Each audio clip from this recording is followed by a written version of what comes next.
There is a moment after every game when the noise fades, the crowd disappears, and what remains is silence. The kind of silence that does not feel like peace, but judgment.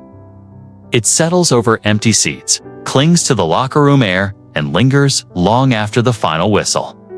In that silence, truth has a way of whispering louder than victory ever could. The NFL is built on noise, on spectacle, on the belief that glory can erase pain. Yet beneath that roar lies a shadowed history, one written not just in broken bones, but in broken codes. Every league, every sport has its secrets. But football has something different. It has mythology. It has ritual. It has loyalty so powerful that even when scandal tears through the seams of the game, the fans keep showing up. The stadium fills again, the anthem plays, and for a few hours, redemption seems possible. The paradox is haunting. Some of the greatest teams ever assembled were born not from perfection, but from chaos.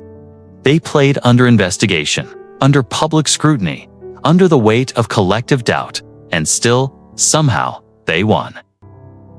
The world remembers the highlights, the diving catches, the impossible throws, the confetti raining down on the victors. But history remembers the noise around them. Spygate, Deflategate, Bountygate, salary cap manipulations, ownership scandals, locker room chaos, rests that should have ended careers but didn't. Each one was supposed to destroy a team. Each one, in time, became part of its legend. When I look back across decades of football, I see a league that has perfected the art of survival. Every controversy becomes a storyline. Every punishment becomes a turning point. Every downfall becomes the foundation for another rise. In America's most lucrative sport, survival is not about innocence. It is about resilience. The NFL is a mirror of the nation that made it, flawed, ambitious, addicted to redemption. We watch our heroes fall, but we watch just as eagerly for their return. Think about it. The Patriots, punished for deceit, became the standard of discipline. The Saints, condemned for violence, turned their city's heartbreak into unity.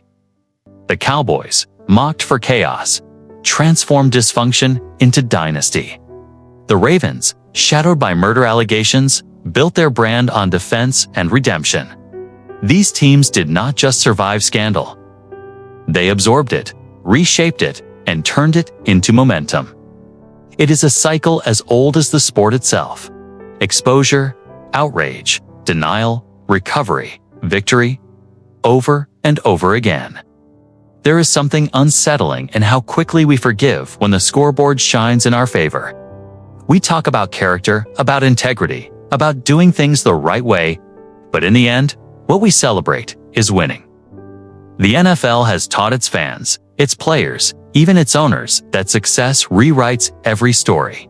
If you hold the trophy high enough, the past fades into the lights, but the silence after the whistle remains.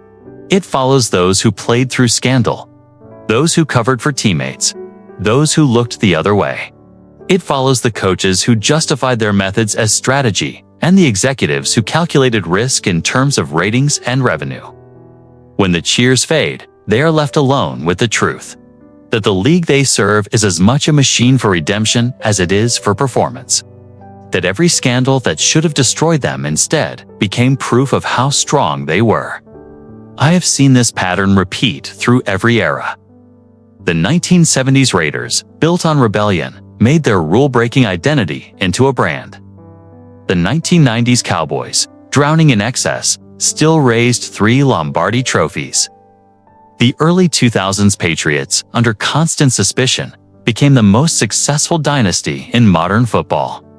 Even now, new controversies emerge, and the league does what it has always done.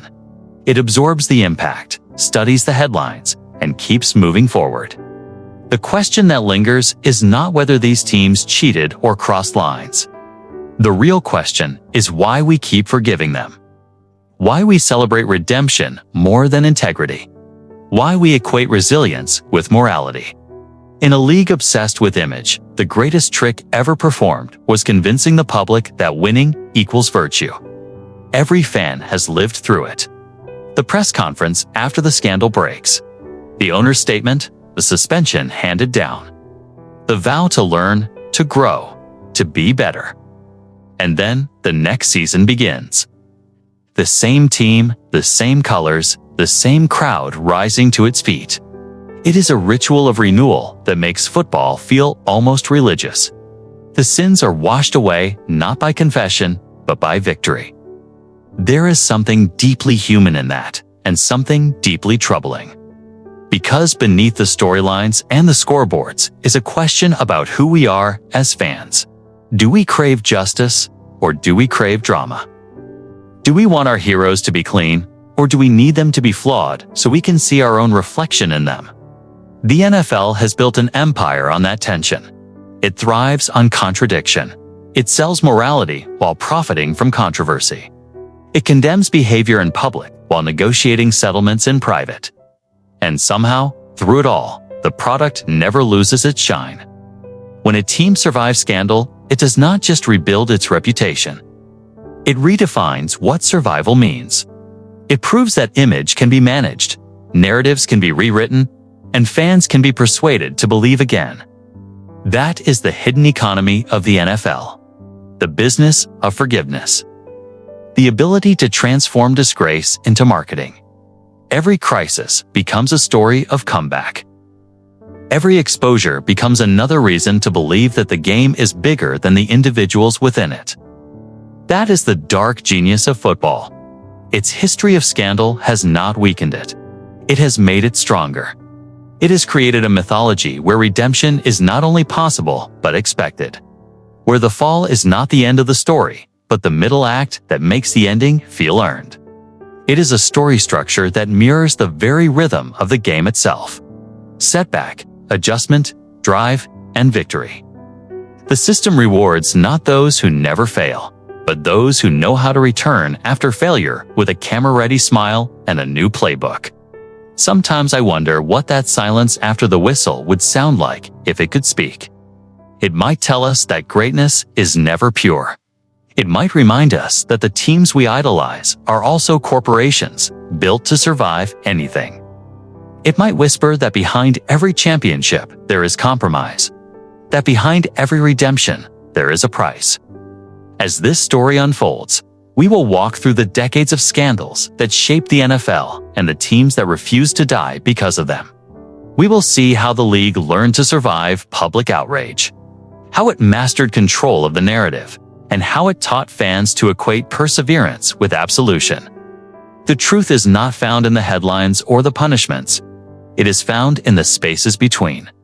In the quiet that follows chaos. In the silence after the whistle. Scandal has always been football's hidden twin. From the earliest days of the National Football League, the same stories that built its myth also revealed its flaws. The game has been sold as discipline, teamwork, and moral strength. Yet beneath the surface lies a continuous struggle between power and principle. For every banner raised in triumph, there has been a headline that threatened to bring it all crashing down. The history of the NFL is not just a story of championships and heroes. It is a story of damage control, of public trust regained, and of how winning became the most effective form of forgiveness. When professional football began to rise in the mid-20th century, it fought for legitimacy. The sport was violent, the players were poorly paid, and the games often looked more like brawls than professional competition. In those years, scandal came in the form of gambling whispers, under-the-table payments, and illegal recruiting. The NFL learned early that controversy could destroy a young league. It responded not by erasing its flaws, but by shaping them into lessons about toughness and loyalty. That instinct to protect the brand became a survival skill that would define the league for the next 100 years. By the 1960s, football had become part of America's identity. Television turned games into national events. Players became symbols of discipline and masculinity. But success brought scrutiny. When teams bent rules or covered up misconduct, the stakes grew higher. The league's response was almost always the same.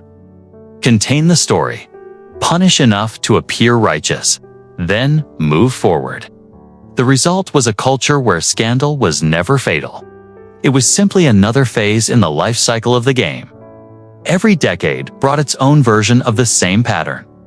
In the 1970s, the Oakland Raiders were accused of cheap shots, late hits, and a win-at-all-costs mentality.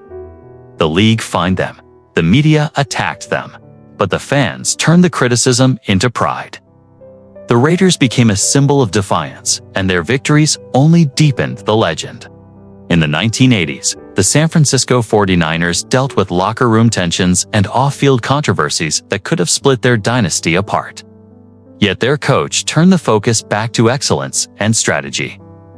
The image of the team remained untarnished in the eyes of the public. Scandal, once again, had been managed. The 1990s raised the stakes even further. Media exposure expanded. Players were no longer just athletes, but celebrities with endorsement deals and national recognition. With fame came new temptations and new forms of misconduct. The Dallas Cowboys became both icons of dominance and symbols of chaos. Players were arrested, parties spiraled out of control, and the headlines painted a picture of moral decay. But on the field, the Cowboys kept winning. Their championships turned controversy into spectacle. For fans, the victories mattered more than the moral debate. By the early 2000s, the pattern had evolved into something systematic. The New England Patriots, one of the most disciplined organizations in sports, were caught videotaping opponents' signals. Later, they faced accusations over deflated footballs. Each scandal drew outrage, investigations, and punishments. But the outcome was predictable. The team continued to win. The coach became a symbol of ruthless intelligence. The quarterback became a global icon. History, once again, favored the victors. These stories reveal a truth that runs deeper than any single event. The NFL is not simply a league of competition. It is a cultural mirror reflecting America's relationship with power. In politics, business, and sports alike, the public has shown a remarkable capacity to forgive success. We might demand accountability in the moment, but once the games resume, outrage fades. A touchdown, a trophy, a new record, and the past begins to dissolve. Winning becomes proof of virtue, as if victory itself were evidence that the scandal was overstated or misunderstood. This is not an accident. The league has spent decades mastering public relations. Every major controversy has taught it something about control. During the 1980s drug scandals, the NFL learned to frame addiction as personal weakness rather than systemic failure. During the 1990s legal troubles, it learned that star power could overshadow guilt. During the modern era of performance-enhancing drug violations and hidden recordings, it learned that time and victory can soften any judgment. The system is built to endure. But endurance raises its own moral question. Can a team truly claim redemption if the process of redemption is managed, rehearsed, and monetized? When a scandal ends, not in collapse, but in another winning season, what lesson is learned? Perhaps none. Perhaps the real lesson is that in professional football, moral victory and competitive victory rarely align. The teams that survive scandal often do so not because they have reformed, but because they understand how to keep the machine running. Behind every scandal is a web of motivations. There are players who justify their actions as loyalty to the team, coaches who see deception as strategy, and executives who view risk as part of business. Scandals, in their purest form, reveal what the game truly values. They show us that integrity often bends under the pressure of results. They remind us that every franchise is built on a delicate balance between ideals and imperatives. For fans, the experience is conflicted. Outrage and fascination coexist. When a story breaks, we condemn it. When the team returns to the field, we cheer again. It is as if the moral debate is part of the entertainment. The league knows this. The media knows it too. Scandal drives attention, and attention drives revenue. In this sense, every controversy becomes a performance. an episode in an ongoing series that reinforces football's dominance over American culture. And yet, there is another layer to this history, one that keeps the story from descending into cynicism. The same teams that endured disgrace also gave fans moments of genuine inspiration.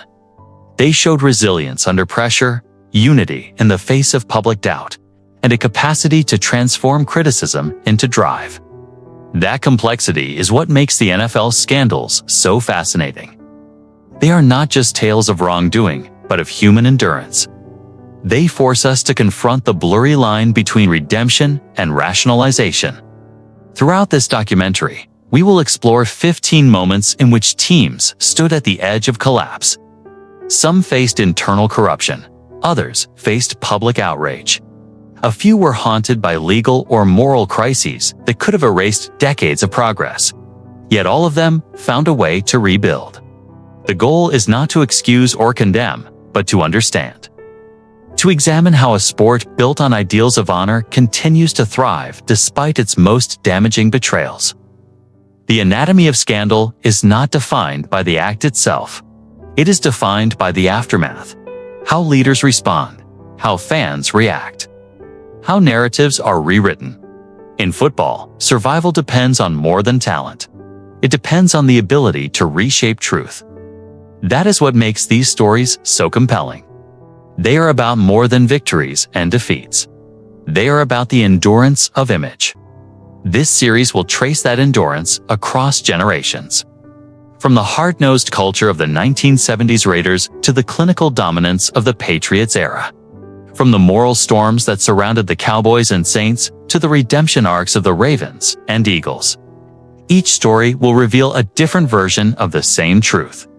That the line between disgrace and greatness is often thinner than we want to believe. As we move forward, remember this. Scandal in football is not an exception to the rule. It is part of the ecosystem. The league survives not despite its controversies, but because of how it learns from them. Every crisis tests the boundaries of accountability. Every comeback tests the boundaries of forgiveness. And somewhere between those two forces, the mythology of the NFL continues to grow. This is the anatomy of scandal. A system built to withstand outrage, a sport that mirrors the nation's hunger for both punishment and resurrection, and a history that proves winning has the power to rewrite almost anything. The stories that follow are not about perfection. They are about survival. Every empire begins with belief. The New England Patriots believed they were building something that would outlast every era of football. Their blueprint was discipline, precision, and control. It was not a team that relied on charisma or chaos. It was a system. A cold, calculated, relentless system that produced results, trophies, and legends. But beneath the clean geometry of success, there was always a shadow. A feeling that perfection, once demanded at all costs, might eventually require bending the truth to achieve it. When Spygate broke in 2007, the headlines were merciless. Cameras on the sidelines. Tapes of opponents' signals. The words cheating and Patriots were printed side by side across every sports page in America.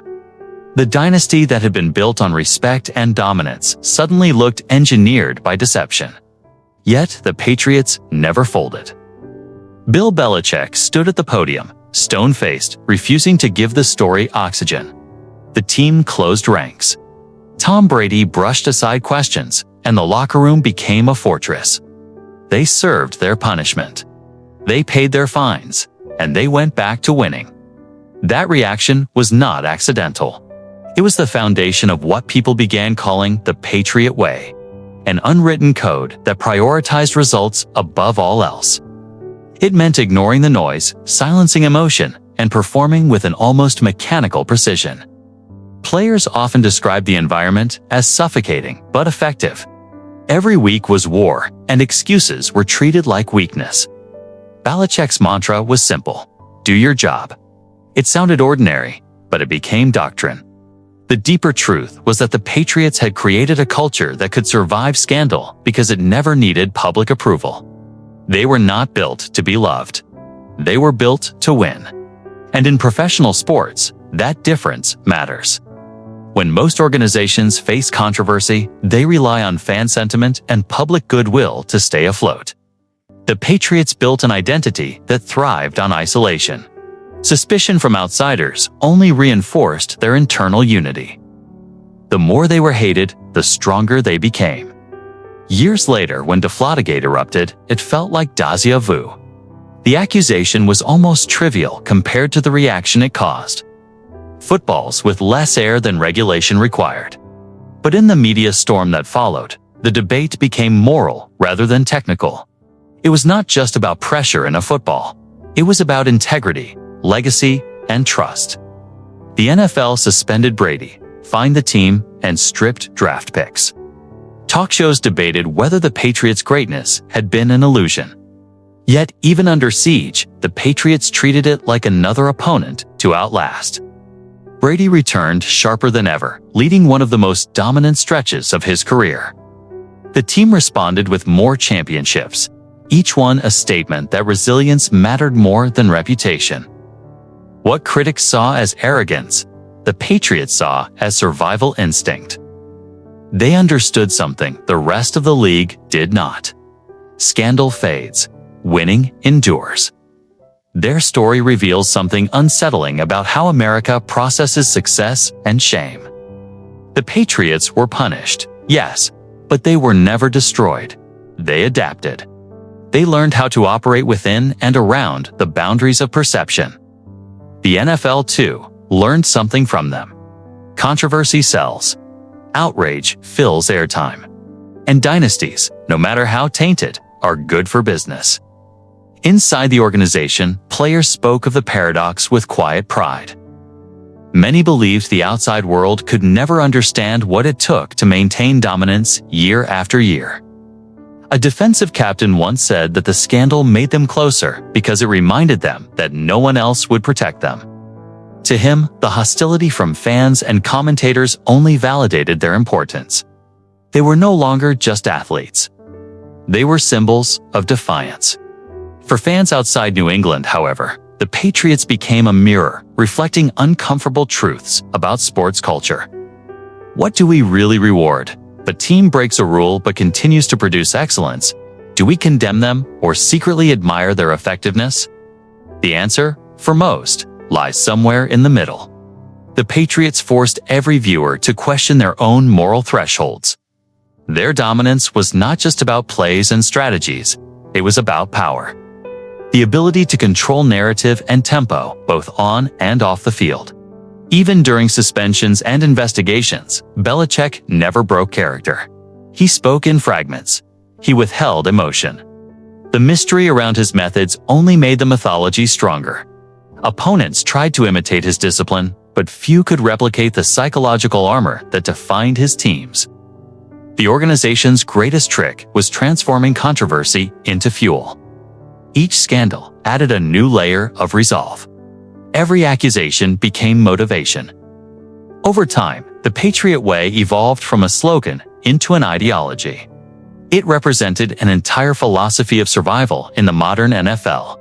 Loyalty over popularity, execution over emotion, victory over virtue. There is a reason historians will study that era long after the players are gone. It was not simply about cheating allegations or rule infractions. It was about the construction of a machine that could withstand moral attack without collapse. It proved that, in professional sports, durability is often more important than purity. And that realization changed how other franchises approached crisis. After Deflategate, several executives privately admitted they admired how the Patriots handled it. They did not crumble. They did not grovel.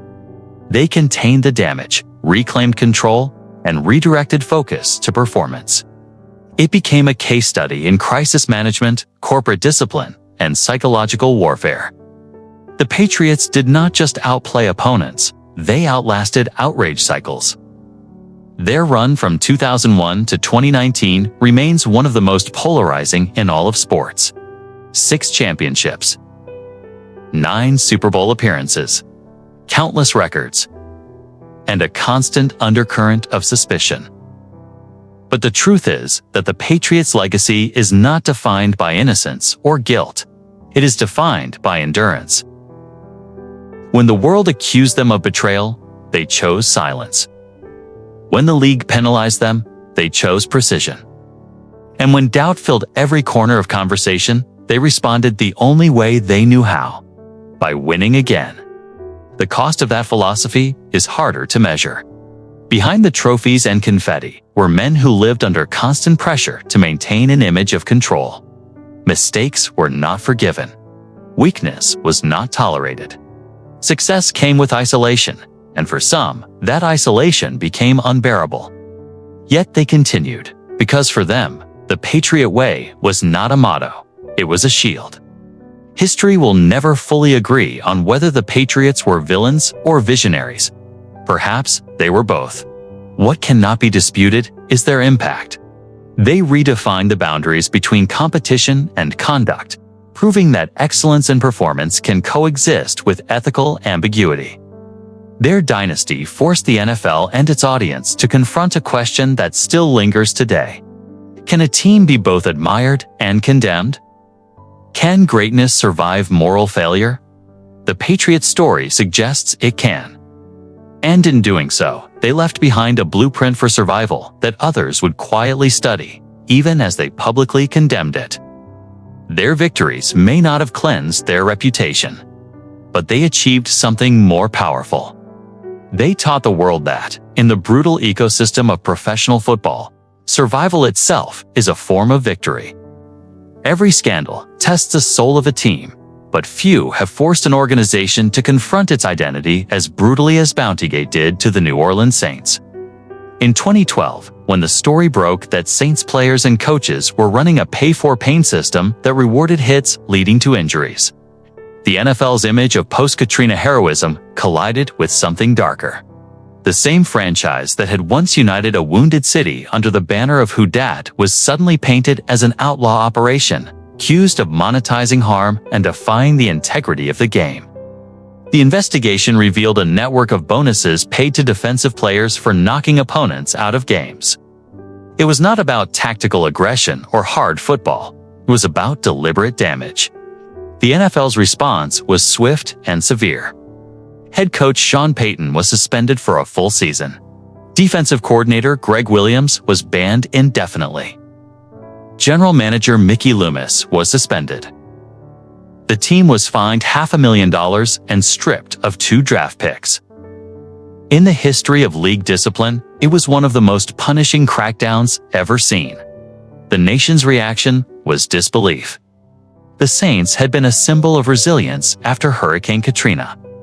Their 2009 Super Bowl victory seen as a civic resurrection.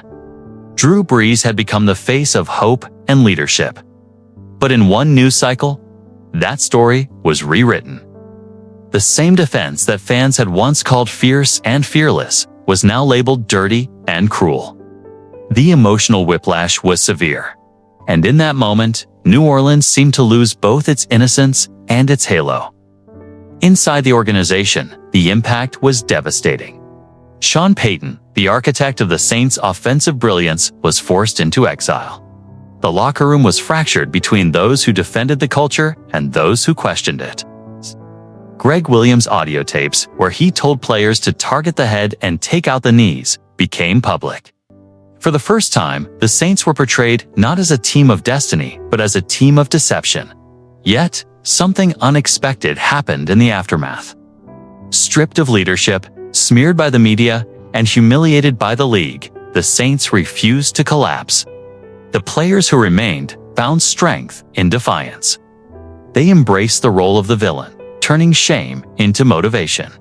Interim coaches held the line. Drew Brees, in particular, became the moral center of the team. His professionalism, his relentless preparation, and his insistence on accountability gave the Saints a sense of direction when everything else had fallen apart. When Payton returned in 2013, he did not apologize for his intensity. He restructured the program, rebuilt the culture, and doubled down on precision. The team that came back was different, but not broken. Their resilience came from a lesson that only scandal can teach. reputations can be rebuilt, but only through endurance and consistency. Privately, players admitted that the scandal exposed something that had existed across the league for years. A violent undercurrent that everyone knew, but no one said aloud. Defensive players were often celebrated for hits that changed games, even when those hits ended careers. Bountygate was the moment when that unspoken truth was dragged into the light. The NFL punished the Saints not just for what they did, but for forcing everyone to look at what football had become. The irony is that the Saints' defensive bounty system was not entirely unique. It was an exaggerated version of a culture that glorified brutality. The league had long profited from violent highlight reels and the mythology of toughness. But when public opinion turned, New Orleans became the scapegoat for decades of league-wide hypocrisy. Their punishment was not just about deterrence, it was about optics. Sean Payton understood this better than anyone. During his suspension, he spent a year away from football, but never stopped studying it. He observed other sports, leadership styles, and crisis management philosophies. When he returned, he spoke less about revenge and more about restoration. He transformed the team's identity from emotional chaos to strategic control. Over the following seasons, the Saints rebuilt their defense, drafted intelligently, and slowly repaired their image through stability and performance. The city of New Orleans, known for its capacity to forgive and rebuild, stood by them. The fans who had endured floods, loss, and despair recognized the familiar rhythm of redemption. They understood that scandal was not the end of a story, but a challenge to rewrite it. Inside the Superdome, the chants of "Who Dat" carried new meaning. It was no longer just about celebration. It was about survival. By the late 2010s, the Saints were once again among the NFL's elite. Their offense was historic, their defense balanced, and their leadership cohesive.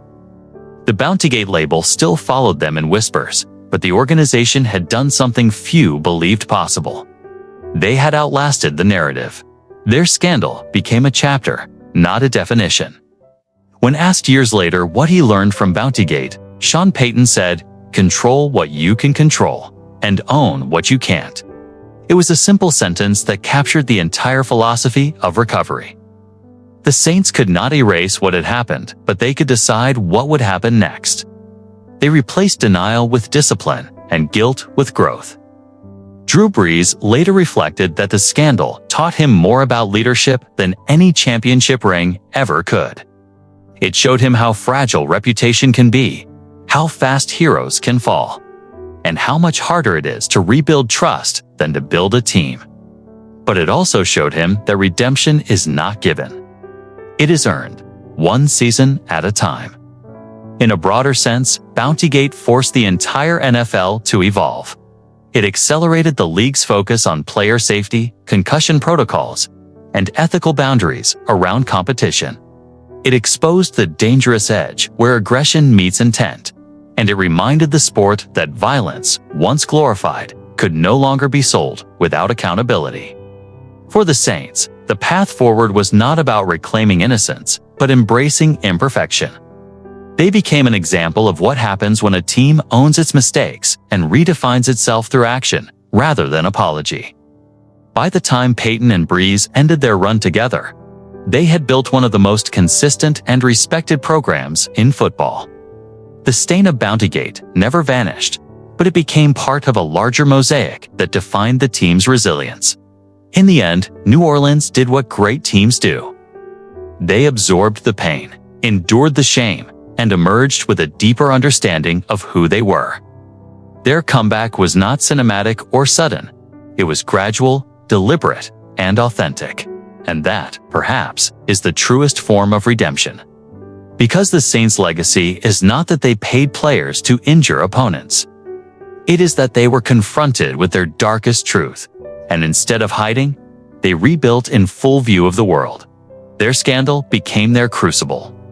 Their survival became their proof of character.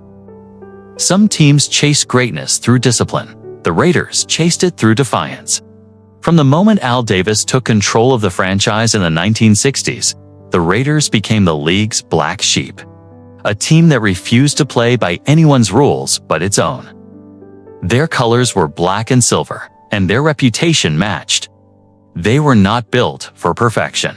They were built to provoke, to challenge, to win on their own terms, even if it meant walking straight through the NFL's sense of order. Al Davis believed that football was not just a sport, but a declaration of independence. His famous motto, "Just win, baby," captured everything about his philosophy. It was not about respectability. It was not about conformity. It was about domination. He built teams that mirrored his personality, intense, combative, and unapologetically rebellious. Under Davis, the Raiders became the embodiment of controlled chaos, turning conflict into momentum. From the 1970s onward, the Raiders existed in a constant state of tension with the league. While most franchises cooperated quietly with the NFL's central authority, Davis treated the commissioner's office like an opposing team. He fought them in court, defied their rulings, and moved his team wherever he believed the business or the symbolism demanded. When he relocated the Raiders from Oakland to Los Angeles in 1982, it was not just a business move, it was a declaration of autonomy. Davis sued the league for the right to move, won in court, and in doing so, carved his name into sports law. The victory solidified his reputation as both visionary and villain. The Raiders thrived on that outlaw energy. Their players wore it like armor. Men like Jack Tatum, Lyle Alzado, and Howie Long turned aggression into art. The Raiders' defense became legendary for its ferocity, and their opponents often described playing them as entering a storm. It was violent, unpredictable, and fueled by a kind of collective anger that Davis cultivated intentionally.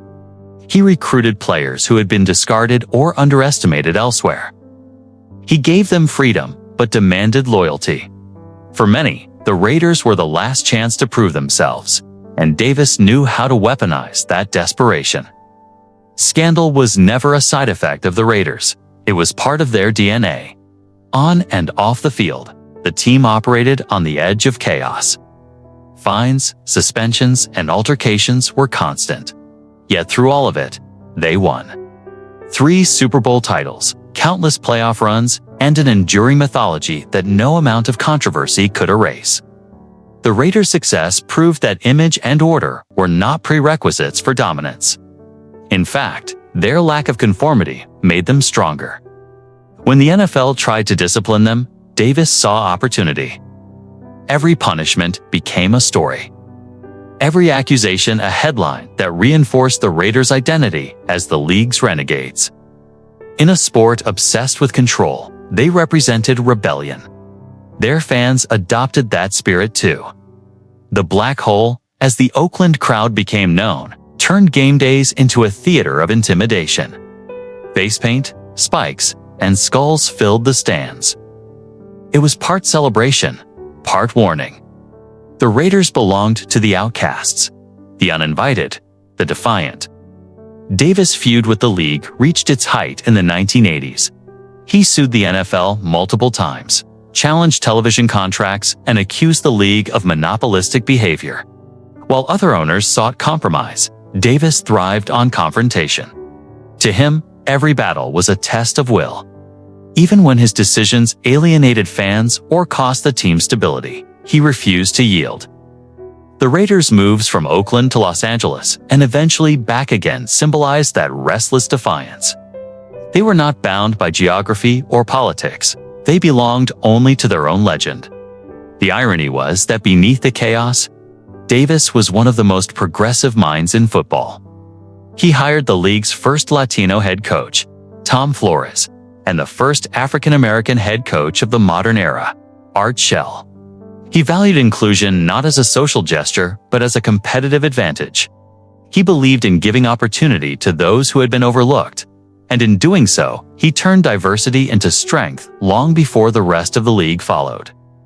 That duality defined the Raiders controversial and revolutionary, rebellious yet visionary. Even as scandals surrounded the organization, Davis refused to apologize. When critics accused the team of fostering dirty play, he called it toughness. When reporters questioned his management style, he called it loyalty. The Raiders were not meant to be understood by outsiders. Their success existed in a space where chaos became chemistry. As the decades passed, the Raiders' rebellious image became both a blessing and a curse. It attracted a cult following, but also a stigma. They were known as a team of troublemakers, a reputation that sometimes overshadowed their achievements. Players who joined the organization knew they were stepping into something larger than football. They were stepping into a mythology of defiance. The Raiders' decline in the late 1990s and early 2000s mirrored the fading of the old NFL guard. As the league embraced corporate polish and media control, the Raiders' brand of anarchy felt increasingly out of place. Yet their legacy endured because it represented something timeless: the refusal to conform. When Al Davis passed away in 2011, tributes poured in from across the sports world, even from those who had fought him the hardest. They recognized that without his battles, the NFL would not be what it is today. His lawsuits reshaped league governance, his defiance redefined ownership power, and his philosophy influenced generations of players who believed that football was as much about identity as it was about execution. In hindsight, the Raiders' scandals seem less like deviations and more like the natural outcome of their design. They were a reflection of Davis himself. Brilliant, volatile, relentless. He once said, "You don't adjust dreams to reality. You adjust reality to fit your dreams." It was a line that captured everything about the Raiders' existence. They did not adapt to the NFL's expectations. They forced the NFL to adapt to theirs. For decades, they walked that thin line between glory and disgrace.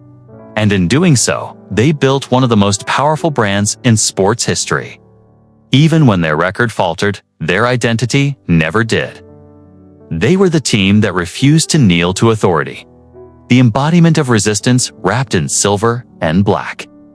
Today, as the Raiders continue their journey in Las Vegas, the ghost of Al Davis still hovers over the franchise. His son, Mark Davis, inherited more than a team. He inherited an ideology. The modern Raiders may operate in a new city and a new stadium, but the old spirit still breathes through every decision they make. The defiance, the swagger, the pride in being misunderstood, all of it remains. The Raiders never tried to cleanse their image because scandal was never their shame. It was their foundation. They proved that rebellion could be a strategy, that identity could be stronger than image, and that survival in the NFL was not about pleasing the league, but about outlasting it. The Raiders did not simply survive scandal, they transformed it into legend. There are dynasties that define football by their trophies, and there are dynasties that define it by their contradictions. The San Francisco 49ers were both. During the 1980s, they became the symbol of excellence, precision, and control. Yet beneath the surface of their golden era was a storm of excess, ego, and internal rebellion. The story of the 49ers dynasty is not just about how a team dominated the league. It is about how they survived their own temptations, chaos, and the cost of greatness. When people remember the 49ers of that decade, they pictured Joe Montana standing tall in the pocket, Bill Walsh's brilliance on the sideline, and Jerry Rice redefining what perfection looked like at wide receiver. What they rarely recall is the fractured world behind the scenes. In the early 1980s, the NFL had a growing drug problem. Cocaine was not just a street drug. It was in locker rooms, team parties, and sometimes even in the hands of players who would take the field the next day. The 49ers were not immune. Several players were suspended. Others were quietly handled by the organization. And rumors circulated about how deep the problem really went. It was a time when the NFL had not yet built its fortress of image control. The league's public relations system was still primitive compared to what it would become. The 49ers' success was almost too dazzling for anyone to question. They were the architects of modern offensive football. Walsh's West Coast system reshaped the rhythm of the game, turning short passes into lethal weapons. But behind that innovation was an environment of immense pressure. Walsh demanded perfection. Montana delivered it, and the rest of the team lived somewhere between fear and admiration. In that pressure cooker, indulgence became escape. Players partied after victories, sometimes after losses, and the boundaries between work and excess blurred. When the first reports of cocaine use emerged, they were treated like unfortunate distractions rather than signs of something deeper. The league handed out quiet fines, teams issued denials, and the machine kept rolling. What mattered was winning. And the 49ers did that better than anyone. Bill Walsh was not blind to what was happening. He believed in control, in the ability to master not just the game, but the human mind. He managed his team with psychological precision, motivating through intellect rather than intimidation. Yet even he could not control the culture that fame was creating around his players. Success had made them icons in a city that celebrated rebellion. San Francisco was the cultural capital of freedom, and that spirit seeped into the locker room. What began as camaraderie sometimes turned into chaos. The deeper controversy, though, came not from drugs, but from ego. Dynasties are fragile things. When you win too much, everyone begins to believe they are the reason it happened.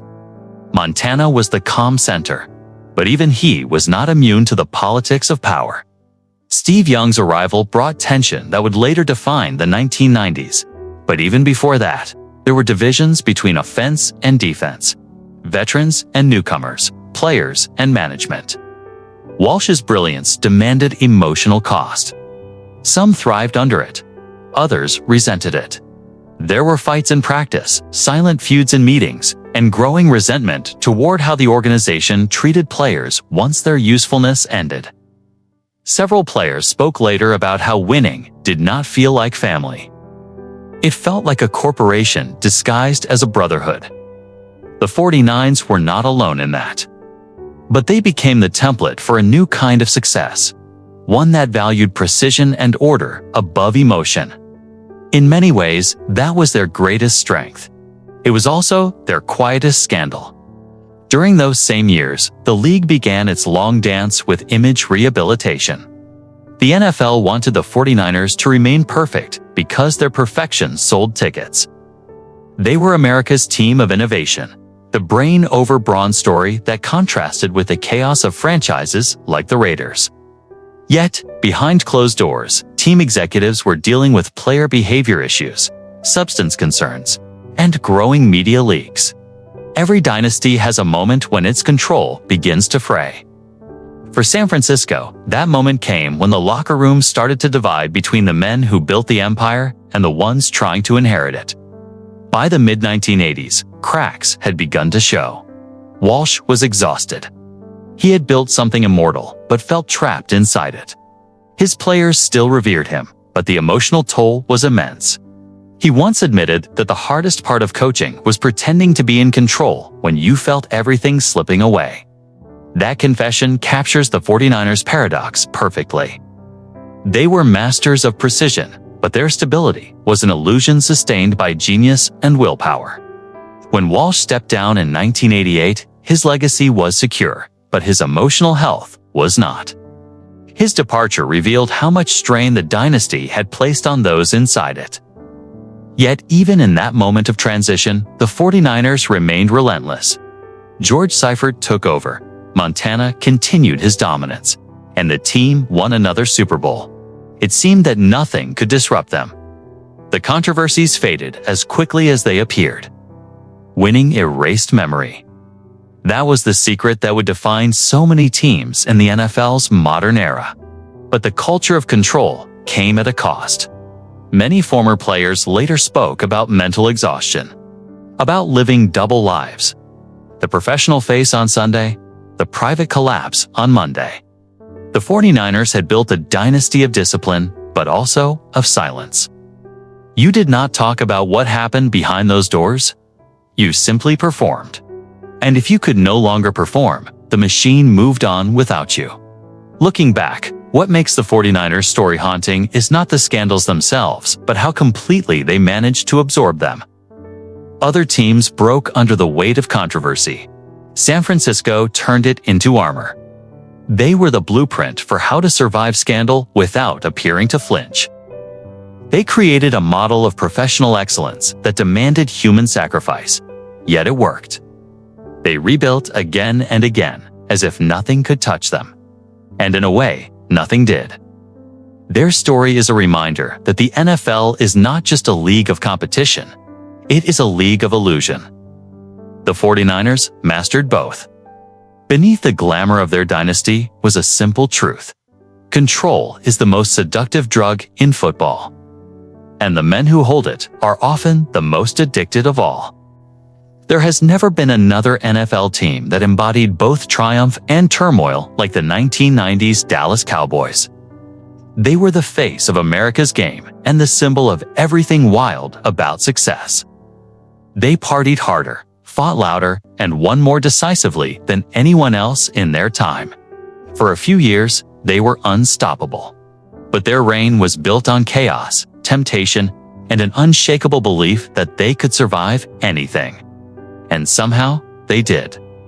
The Cowboys were not just a football team, they were a cultural phenomenon. Under Jerry Jones, they became the first modern sports empire of the television age. He bought the team in 1989 and turned it into a spectacle. Every Sunday was theater. Every player was a celebrity. Every headline was money. But when the spotlight grew too bright, it revealed everything hiding beneath drugs, arrests, egos, and the reckless hunger that defined the decade. At the center of it all was Jimmy Johnson, the intense, brilliant coach who transformed a losing franchise into a dynasty. He built the Cowboys with the precision of a scientist and the emotion of a general. He demanded accountability, yet he led men who lived on the edge. The team was full of talent, but also full of volatility. Michael Irvin, the emotional core of the offense, played with unmatched fire, but his off-field lifestyle became legendary for all the wrong reasons. He was the embodiment of that era, passionate, fearless, and self-destructive. Irvin's parties became as famous as his touchdowns. There were reports of hotel brawls, drug use, and police investigations. One moment he was catching a pass that changed a season, and the next he was facing headlines that could have ended his career. Yet each time the Cowboys stepped onto the field, none of it seemed to matter. They won through scandal after scandal, as if controversy only fueled them more. The players believed they were invincible, and for a time, the results proved them right. The Cowboys of that decade were built on raw energy and chaos. Troy Aikman was the steady hand, the calm within the storm, leading with quiet command. Emmitt Smith was the engine, running through defenders and breaking records. But it was Irvin's emotion that gave the team its pulse. Together, they became the most balanced, dominant trio the league had seen in years. Yet off the field, discipline vanished. Team officials would later admit that the Cowboys lived in two separate realities. One was the public image of America's team. The other was the private circus that surrounded them. It was the perfect storm of fame and opportunity. The NFL was entering a new media era. Cable sports coverage and tabloid journalism turned every player into a star. The Cowboys embraced it. They didn't hide from attention. They invited it. Players drove luxury cars, appeared in music videos, and hosted extravagant parties. They were larger than life, and that became both their armor and their weakness. Each new scandal became a headline, but also a reminder that the Cowboys existed beyond the rules that governed everyone else. The stories from that period have become part of football folklore. Players found, passed out in hotel hallways. Late-night arrests that were smoothed over before the next day's practice. Hidden rooms in Dallas clubs where players and celebrities mingled through the night. The organization's response was often the same. Win on Sunday, and everything else will fade. For several years, it worked. They won 3 Super Bowls in 4 seasons. They dominated the league in a way that made even their enemies grudgingly admire them. But the chaos eventually began to consume the foundation. Johnson's relationship with Jerry Jones deteriorated. The same egos that fueled their rise now began to pull them apart. Jones wanted recognition as the architect of the dynasty. Johnson wanted control to sustain it. The conflict became public, and in 1994, Johnson was gone. It was one of the most shocking breakups in sports history, the end of a partnership that had built one of the greatest teams ever assembled. And yet, even after his departure, the Cowboys continued to win. They refused to collapse. Barry Switzer took over as head coach, a man known for his easygoing personality. And he inherited both the talent and the chaos. The team still had enough power to win another Super Bowl, but by then, the cracks were showing. Discipline faded. Players skipped meetings. Drug suspensions became more frequent. Irvin was arrested. Deion Sanders brought more flash than focus at times, and Aikman's leadership was tested like never before. What had once been controlled fire was now an uncontrollable blaze. Despite it all, they continued to produce greatness. That was the strange beauty of the Cowboys dynasty, no matter how much trouble surrounded them. They found ways to overcome it on the field. Their locker room was divided between those who believed in professionalism and those who believed in indulgence. But both sides shared one unspoken truth.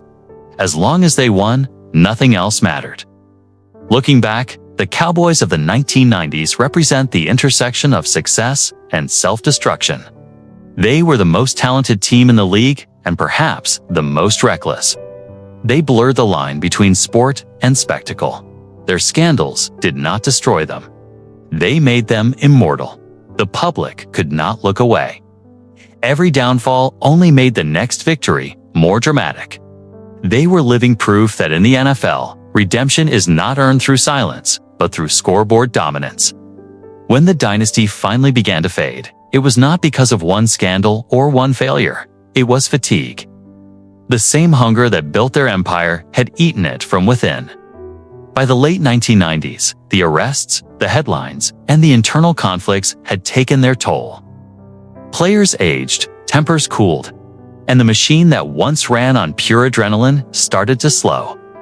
Yet even as they fell from dominance, the Cowboys left behind a legacy that still defines them today. They became the blueprint for every team that believes it can win in chaos. The 1990s Cowboys forced the NFL to confront an uncomfortable truth.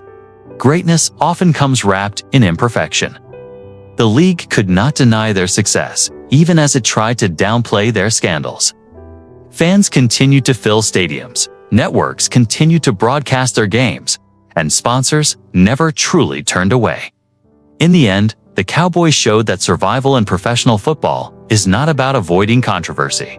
It is about controlling the narrative long enough to outlast it. Their story is not just one of victory, it is one of defiance.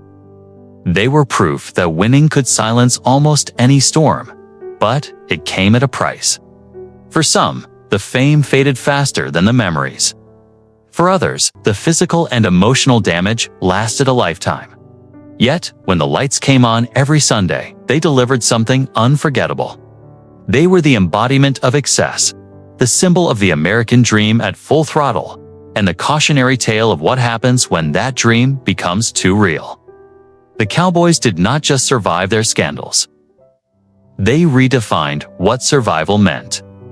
They proved that in the modern NFL, talent and audacity could coexist with chaos, and that sometimes the greatest teams are the ones that dare to dance on the edge. The story of the Baltimore Ravens is not just about football. It is about identity, redemption, and the power of defense to redefine a franchise that nearly collapsed before it began. When the Ravens took the field in the late 1990s, they were a team searching for meaning. They were born from controversy, moved from Cleveland amid lawsuits and betrayal, and entered the NFL already under suspicion. But their greatest test would come not from relocation, but from a courtroom. At the center of that storm was their most dominant voice, Ray Lewis. In January 2000, the Ravens leader stood accused of a crime that could have ended his career and his freedom. A fight outside an Atlanta nightclub left 2 men dead. Lewis, the face of the franchise, was charged with murder. It was the kind of scandal that could destroy a team before it even had a history. The league watched in disbelief. The media circled. And the Ravens were forced to face the harshest question a sports team can ever encounter. How do you build a future when your foundation is shaking? Lewis, already one of the most feared linebackers in football, suddenly became a symbol of everything the NFL feared most: violence, fame, and the blurred line between aggression on the field and off it. His trial played out like a national drama. Every detail was scrutinized, every headline amplified. Sponsors distanced themselves, and commentators predicted the end of his career. But Lewis did not crumble. He reached a plea deal, testifying against 2 co-defendants in exchange for a lesser charge of obstruction of justice. He was fined, criticized, and publicly shamed, but he returned to the field. When he did, something extraordinary happened. Rather than being broken, the Ravens rallied around him. They found their voice through the chaos. The 2000 season became one of the most improbable redemption stories in modern sports. The team, led by a defense that seemed built from raw defiance, dominated every opponent. They allowed the fewest points in NFL history that year. It was as if the storm around them had become their armor. They did not just play for victory, they played to prove that they could rise from disgrace. Lewis became the embodiment of that transformation. He took the pain, the criticism, and the isolation and turned them into fuel.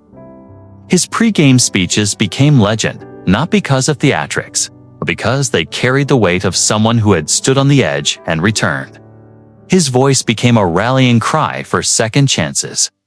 "No weapon formed against us shall prosper," he told his teammates before the Super Bowl. It was not just a quote from Scripture. It was a declaration of identity. The Ravens' Super Bowl 35 victory was more than a championship. It was a statement of survival. They did not have the flash of the Cowboys or the legacy of the 49ers. They had grit, defense, and belief.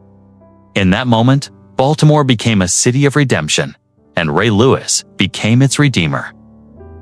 He lifted the Lombardi Trophy, tears in his eyes, and for a brief moment, the world forgot the headlines. What remained was the image of a man who had endured public humiliation and emerged as a champion. But the shadow of that trial never disappeared completely. Critics accused him of escaping full accountability. Some still questioned his moral authority. Yet, for every doubt, there was admiration for what he built in the years that followed. Lewis transformed his image through discipline and spiritual conviction. He mentored younger players, became a leader beyond football, and turned the Ravens into one of the most respected organizations in the league. The Ravens themselves were forever shaped by that crucible. Their identity became inseparable from defense, toughness, and resilience. From 2000 onward, they were known as the franchise that won through unity and belief. Ed Reed, Terrell Suggs, Haloti Ngata, all future stars who came after were molded in the culture that Lewis and the early Ravens had forged. They were not built to outscore opponents. They were built to outlast them. In the years that followed, Baltimore's defense became folklore. The image of Lewis pounding his chest, the sound of his voice echoing through the tunnel, the relentless energy that defined every game, it all became part of NFL mythology. When he retired after winning his second Super Bowl in 2013, it marked not just the end of a career, but the completion of a story that had begun in scandal and ended in redemption. The Ravens' rise from controversy to championship revealed something profound about the league itself. The NFL, for all its corporate polish and controlled narratives, has always been drawn to stories of resurrection. Fans love to see players fall and return stronger. It satisfies a deeper human instinct, the belief that mistakes do not have to define us forever. Ray Lewis personified that truth. He became proof that the same intensity that causes destruction can also drive redemption. The story also forced the NFL to confront its own contradictions. The league had suspended Lewis for one game, fined him, and publicly distanced itself from the case. Yet his jersey became one of the best-selling in football.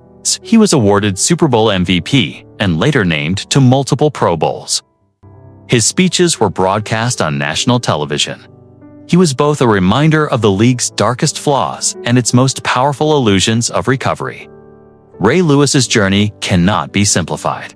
It was not a clean redemption or a polished narrative. It was messy, human, and real. He did not erase the past. He outperformed it. And in doing so, he helped define an entire era of football. His name, forever linked to controversy, is also linked to leadership, excellence, and transformation. That duality, the coexistence of greatness and imperfection, became the core of the Ravens' identity. Even today, when fans talk about Baltimore football, they talk about belief. They talk about defense. They talk about brotherhood. These were not marketing slogans. They were survival mechanisms forged in scandal. The Ravens proved that identity can emerge from adversity, and that strength sometimes begins at the lowest point. The story of the Ravens and Ray Lewis is more than a tale of winning after disgrace. It is a meditation on forgiveness, endurance, and the human capacity to rebuild. It is the recognition that some legacies are not written in clean lines, but in the balance between fall and recovery. In that balance lies the true definition of redemption, and few teams have lived it as completely as the Baltimore Ravens. The Pittsburgh Steelers were supposed to be the gold standard. 6 Lombardi trophies, a lineage of legends, and a reputation built not only on power football, but moral order. A franchise that didn't just win. It stood for something. The Rooney family's leadership was synonymous with class, restraint, and continuity. The Black and Gold weren't merely a team. They were an institution. But by the late 2000s, that identity was tested not by performance, not by salary caps or roster turnover, but by the personal conduct of the man who was supposed to be their heir apparent. Quarterback Ben Roethlisberger. Roethlisberger came into the league like a steel comet, fast, fearless, raw. Drafted in 2004, he embodied Pittsburgh's working-class identity. A big-bodied quarterback who shrugged off sacks and improvised under pressure. He led them to a Super Bowl in his second season and another a few years later. He wasn't the loudest voice in the locker room, but his play spoke for him. He was a franchise cornerstone until 2010, when his name was dragged into headlines that the Steelers weren't used to seeing attached to their quarterback.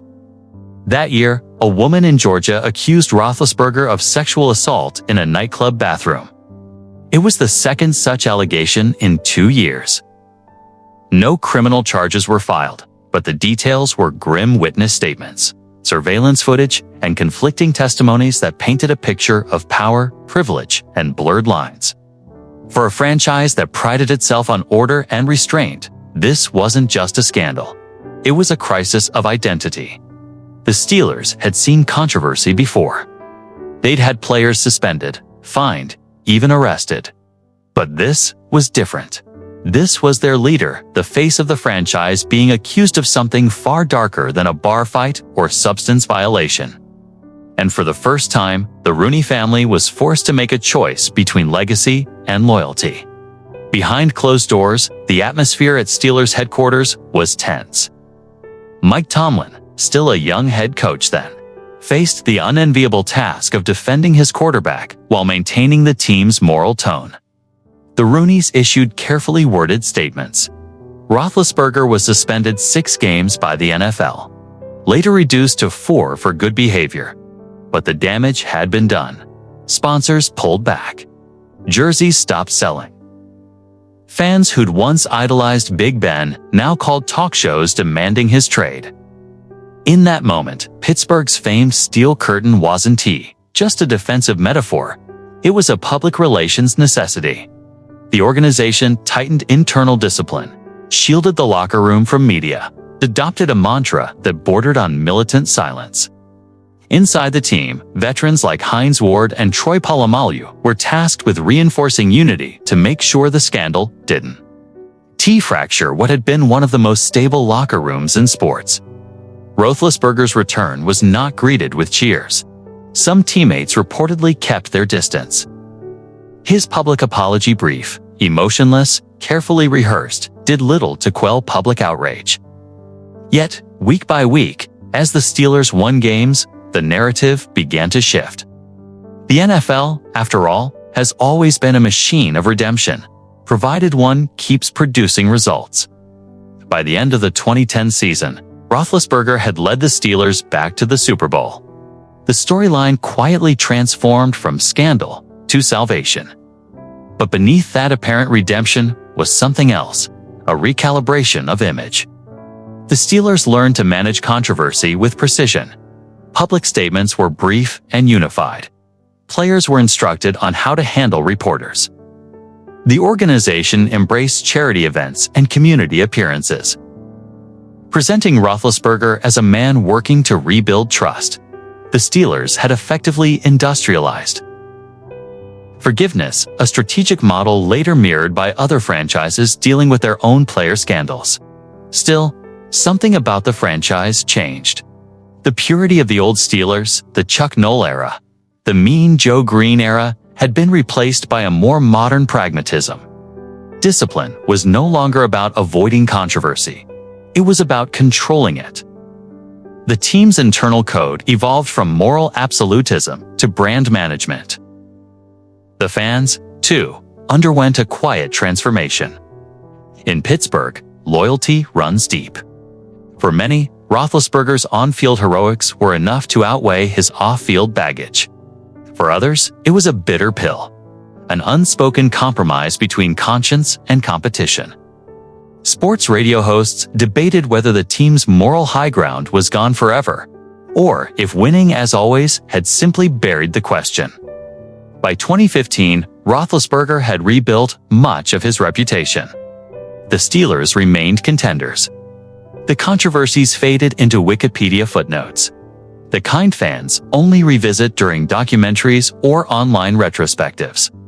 The NFL had moved on, as it always does, to newer stars, newer scandals. But the Steelers' internal culture had adapted. Every incoming player was reminded that public image was part of the uniform. Mike Tomlin emphasized control, of words, of actions, of narrative. When later players found themselves in trouble, from locker room feuds to social media slip-ups, the team response was instant, scripted, surgical. The Steelers' reputation as the standard had survived, but not unchanged. In many ways, Roethlisberger's saga was the price of modern success.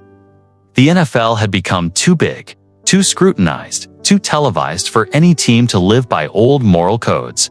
Pittsburgh, once a bastion of integrity, now represented a different kind of discipline, one defined not by ethics alone, but by the orchestration of perception. It's tempting to frame Roethlisberger's story as one of redemption, a fallen hero who learned, grew, and triumphed. But the truth is messier. His suspension didn't erase the allegations. His apologies didn't absolve them. What really changed was the machinery around him, a franchise, a league and a fan base that learned how to metabolize scandal without self-destruction. And that is the quiet paradox of the modern NFL. Teams no longer crumble under controversy. They manage it, absorb it, and keep playing. Winning becomes the ultimate disinfectant. The scoreboard erases memory faster than any press release. The Steelers' brand of discipline, once moral, became managerial. They turned damage control into an art form. And as the years passed, that model crisis, containment, continuation became the league-wide playbook. Because in the end, no dynasty is truly clean. Every franchise that survives the modern era must learn to balance morality with marketability, truth with timing, justice with jersey sales. Pittsburgh just happened to write that chapter earlier and cleaner than most. The Denver Broncos of the late 1990s were a study in contrasts. On the field, they were discipline incarnate. Running backs finding seams, quarterbacks threading needles, defenses suffocating opponents. John Elway was the unflappable face of the franchise. a quarterback whose reputation for professionalism and competitiveness was matched by few. But off the field, the organization was quietly navigating a complex maze of financial maneuvering that threatened to unravel the team's carefully curated image. The 1997 season began under the shadow of a new NFL salary cap. For teams accustomed to spending freely, the cap represented both limitation and opportunity. Denver, however, had found a series of legal loopholes and creative accounting practices that allowed them to maintain a roster of star talent while appearing compliant with the league's financial regulations. Bonuses were deferred, contract structures were adjusted, and performance incentives were carefully calculated. To the outside observer, the Broncos remained a paragon of stability, a clean organization that embodied Elway's workmanlike ethos.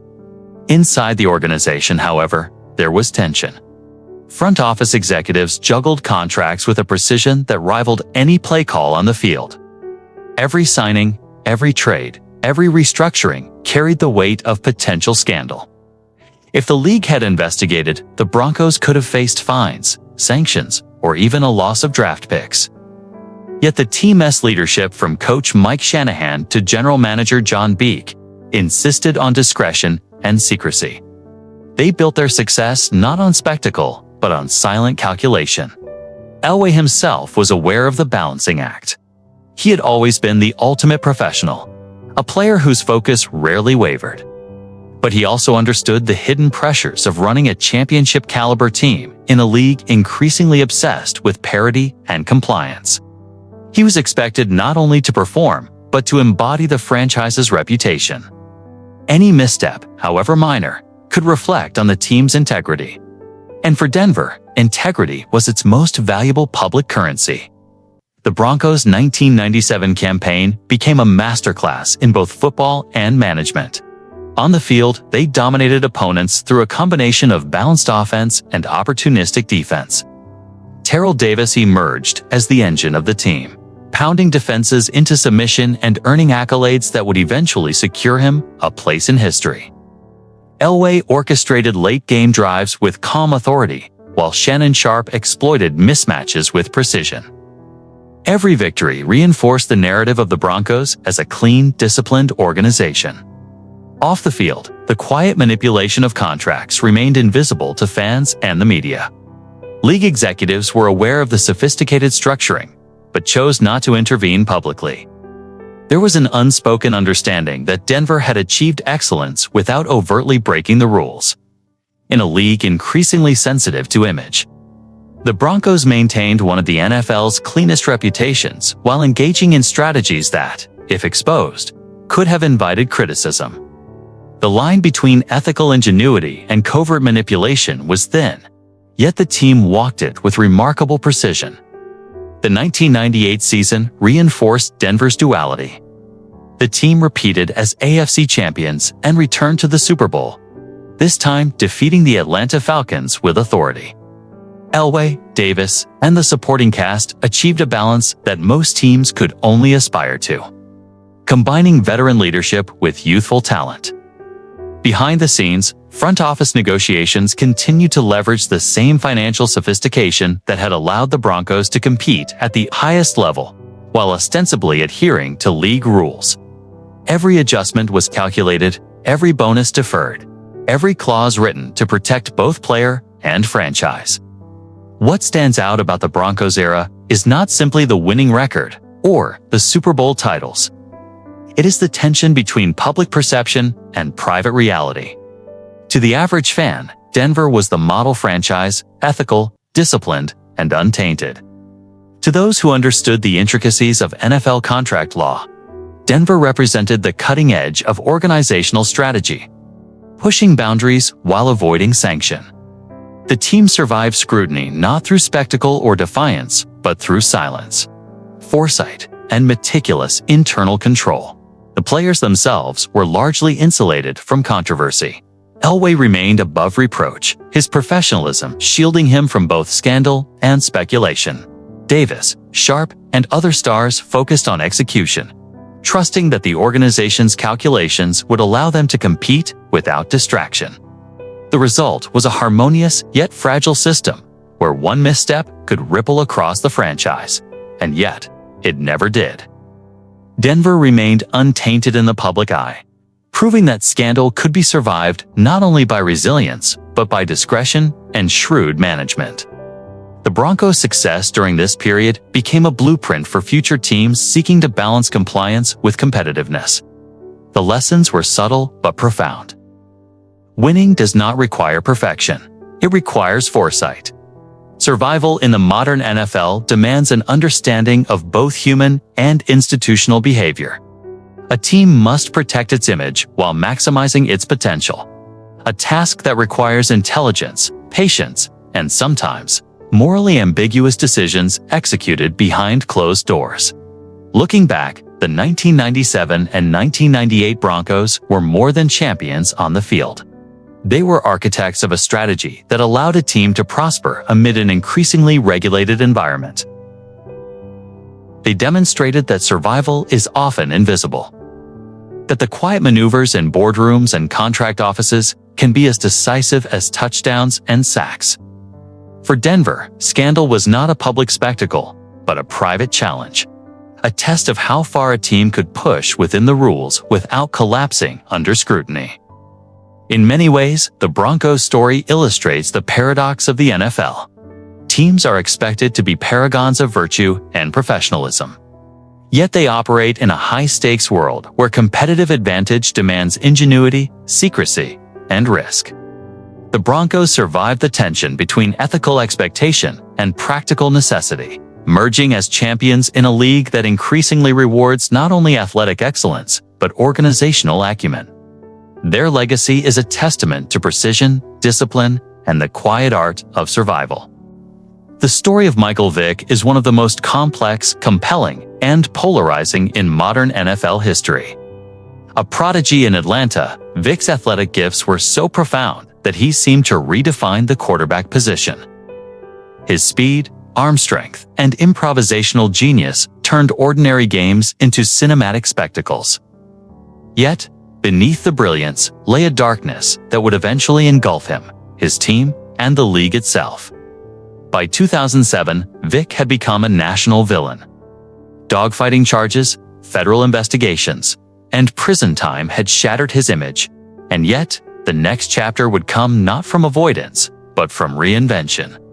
When the Philadelphia Eagles signed Vick in 2009, they were taking a calculated gamble. The quarterback who had once electrified the NFL was now a man who carried the weight of infamy. Fans were divided. Animal rights activists protested his presence. Sponsors, television networks, and teammates watched closely, unsure whether Vick could ever emerge from the shadow of his past.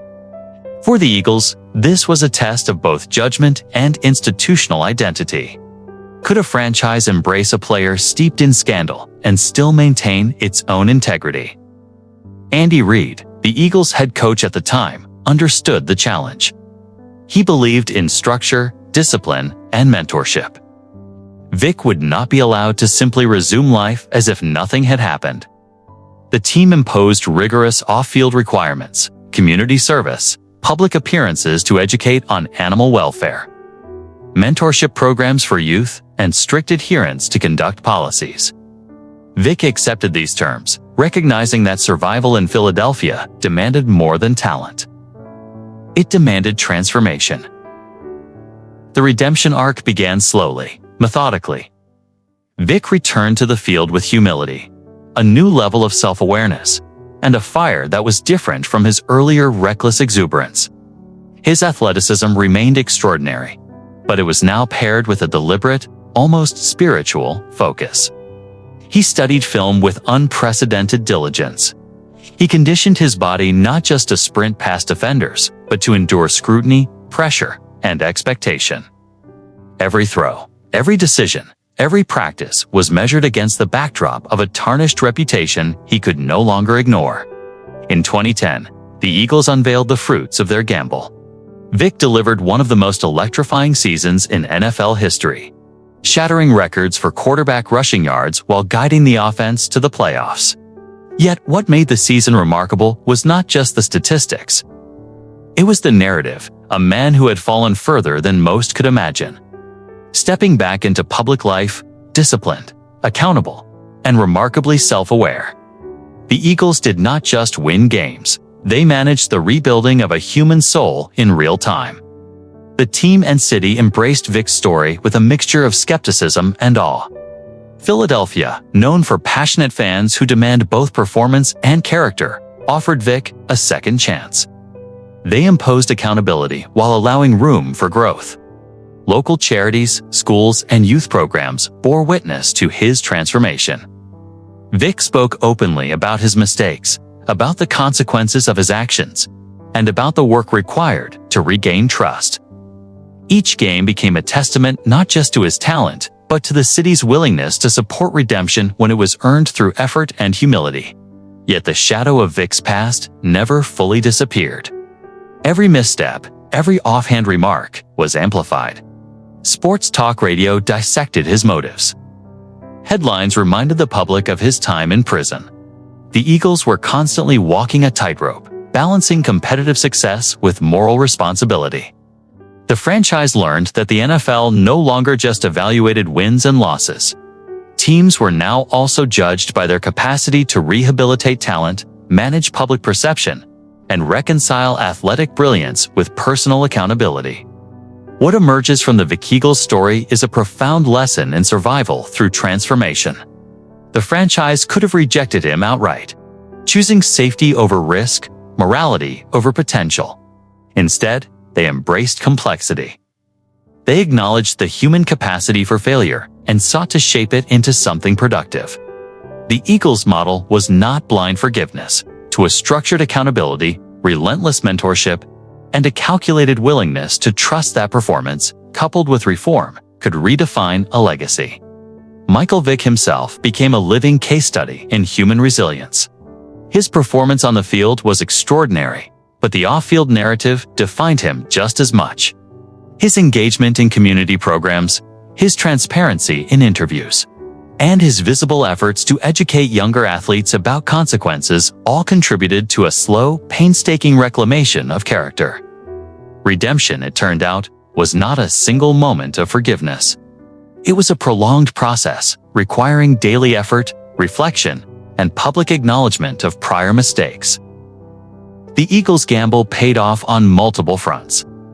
They fielded a winning team. They restored a sense of moral balance in the eyes of the public. And they demonstrated that the NFL's landscape had evolved.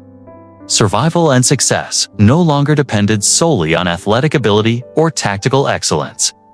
They required the strategic management of both talent and perception, the careful cultivation of second chances, and a recognition that the personal narratives of players are inseparable from the team's legacy. Even today, the story of Michael Vick and the Eagles serves as a benchmark. It is referenced whenever a controversial figure seeks redemption in the league. The narrative illustrates the delicate balance between talent, accountability, and public acceptance. Vick's resurgence was not inevitable. It required an organization willing to enforce discipline, a city willing to forgive cautiously, and a player willing to confront his own failings. Together, these forces created a framework in which scandal could be survived and reputation restored, all while maintaining competitive excellence. Philadelphia's handling of Vick underscores the strategic evolution of the NFL itself. Teams increasingly recognize that off-field behavior is as consequential as on-field performance. Survival in the league now requires foresight, structure, and a willingness to engage with human complexity. The Eagles' embrace of Vick illustrates that with meticulous management, even the most severe scandals can be converted into opportunities for growth and triumph. Ultimately, the Michael Vick redemption story is emblematic of a broader truth in professional football.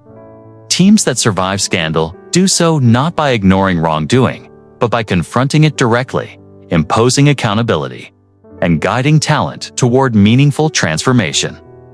The Eagles and Vick demonstrated that personal failures do not have to define a career, and that organizational strategy, discipline, and vision can turn even the most infamous past into a narrative of redemption.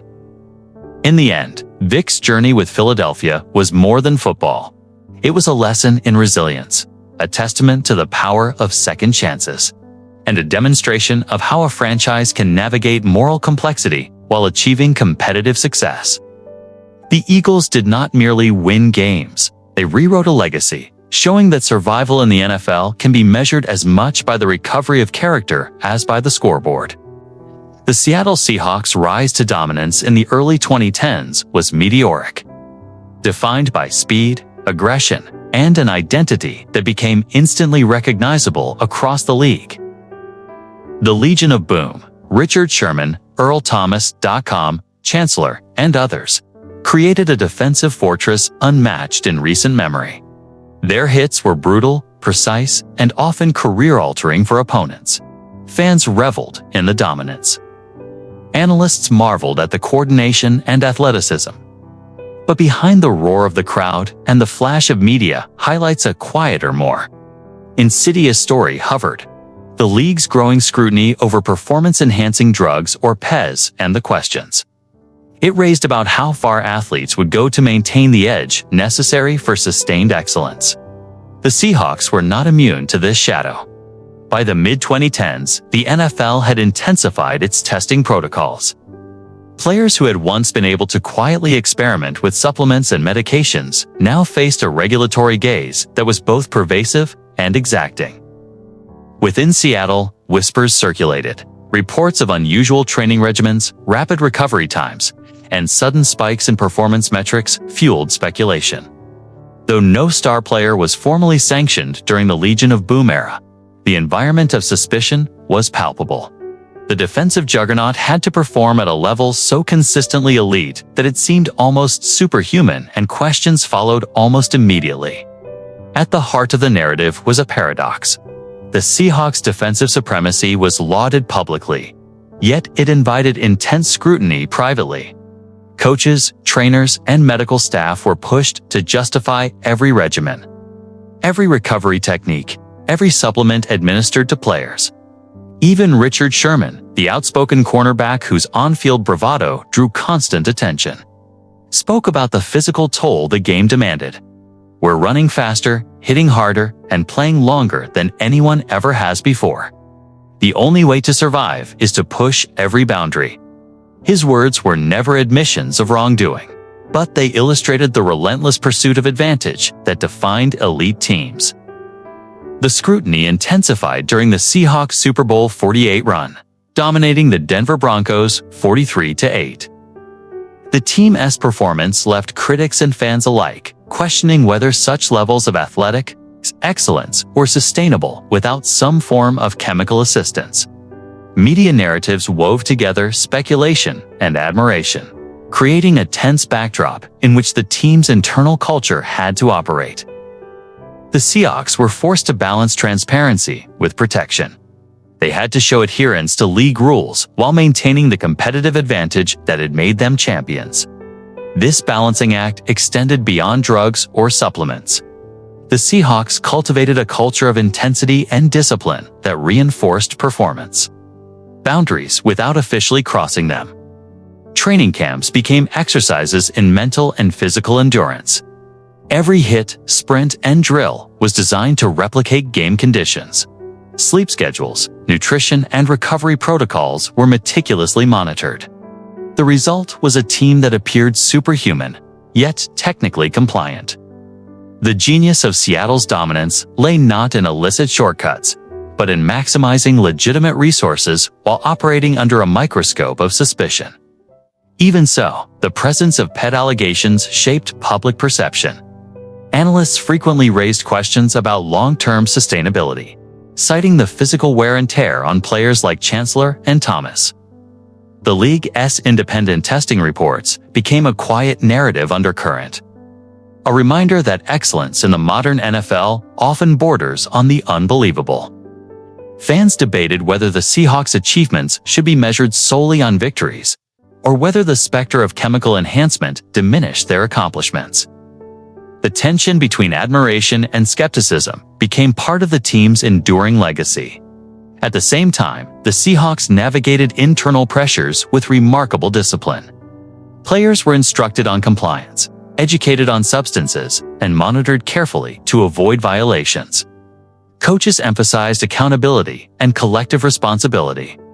The Legion of Boom was not just a defensive unit. It was a microcosm of team culture, where peer oversight, mentorship, and mutual accountability mitigated the risk of scandal. This structure allowed the Seahawks to sustain elite performance without publicly crossing ethical or regulatory boundaries. Yet the narrative of performance enhancement cannot be divorced from broader league dynamics. The NFL's increasing emphasis on testing reflected a sport evolving at a rapid pace. Players were faster, stronger, and more resilient than ever before. But the methods required to achieve that excellence had become both morally and legally complex. The Seahawks' dominance existed at the intersection of talent, strategy, and scrutiny, a space where every gain invited questions and every record invited analysis. The team survived, in part because it anticipated these pressures, creating a culture where scandal could be avoided while performance remained elite. The Legion of Boom era also highlighted the paradoxical role of public perception. Fans cheered violent hits, celebrated athletic feats, and idolized defensive precision. Yet the same audience demanded accountability, ethics, and fair play. The Seahawks operated in this duality, achieving legendary status on the field while managing a persistent undercurrent of suspicion off it. This tension shaped both their strategy and their legacy, reinforcing the notion that survival in the modern NFL is not simply a matter of winning games, but navigating the moral and regulatory landscape that surrounds competition. In retrospect, the Seahawks' handling of performance pressures provides a blueprint for other franchises facing similar challenges. The team's success did not rely on scandal, but on discipline, education, and a culture designed to maximize talent within the rules. PED allegations lingered as a narrative threat, but they never defined the team's achievements. Seattle's Super Bowl victory and subsequent dominance were not tainted by formal sanctions, proving that sustained excellence could coexist with adherence to the law and league policy. Ultimately, the Seahawks story underscores a broader truth about survival in the NFL. Teams that achieve greatness amid scrutiny do so not through secrecy alone, but through intentional culture, structured oversight, and meticulous management. The Legion of Boom demonstrated that a team could dominate while under a microscope, thriving under pressure that would have undone a less disciplined organization. Their legacy is one of both triumph and caution, a reminder that success and scandal often occupy the same space, and survival requires navigating that space with skill, foresight, and resilience. The Legion of Boom era, then, is not just about defense, sacks, or Super Bowl victories. It is about the collision of dominance and scrutiny, the tension between performance and perception, and the disciplined culture that allowed the Seahawks to rise to legendary heights while surviving the shadows that lingered behind their greatness. The Green Bay Packers of the 1960s occupy a singular place in NFL lore. Under Vince Lombardi, they became the embodiment of precision, discipline, and championship excellence. Lombardi's name is synonymous with football perfection, a paragon of coaching mastery whose Green Bay teams defined an era. Yet beneath the trophies, the Super Bowls, and the polished media image, there existed a hidden layer, a shadow culture that was rarely acknowledged at the time, a system designed to manage pain, enforce conformity, and obscure the personal costs of greatness. Lombardi demanded perfection from his players. He required absolute commitment to conditioning, play execution, and mental fortitude. Injuries were tolerated only insofar as they did not interfere with performance. Players were expected to appear invincible, even when their bodies were failing. Painkillers, stimulants, and other substances were administered liberally, often without full disclosure or long-term consideration. Trainers and fixers worked behind the scenes to ensure that athletes could function on game days, often at the cost of personal health and long-term well-being. It was an era when medical ethics were flexible and the public's awareness limited. pain management often involved potent combinations of amphetamines, sedatives, and codeine-based analgesics. The goal was straightforward: keep the roster functional, maintain elite performance, and preserve the illusion of invulnerability. Players were rarely questioned, rarely offered real choices. They trusted Lombardi's vision, his insistence that winning was paramount and sacrifice unavoidable. Some would later describe it as a culture in which fear and admiration were indistinguishable. Yet this culture of fixers also included elements of secrecy and control. Lombardi and his staff meticulously managed player behavior off the field, maintaining the team's public image as disciplined, honorable, and disciplined. Misconduct was often quietly handled, reputations protected, and the league's attention diverted. Players who ran afoul of expectations could find themselves benched, disciplined privately, or guided toward compliance through intensive personal intervention. There was little transparency, and the Packers' public image remained untarnished despite the heavy reliance on clandestine interventions. The intersection of performance, secrecy, and control became a defining feature of Green Bay's dynasty. Lombardi understood that excellence demanded not just skill and strategy, but also an ability to manipulate circumstance, manage human frailty, and create a culture in which all deviations from ideal behavior could be corrected quietly. It was a system of survival, both for the team and for Lombardi's vision. In public, the Packers were flawless. In private, they navigated a complex web of human limitations and professional expectations. Players like Bart Starr, Jim Taylor, and Ray Nitschke later reflected on the era with mixed emotions. The success was intoxicating, but the costs were often invisible until years later. Injuries that were masked, pain that was medicated, and careers that were prolonged through intervention left lasting physical and psychological marks.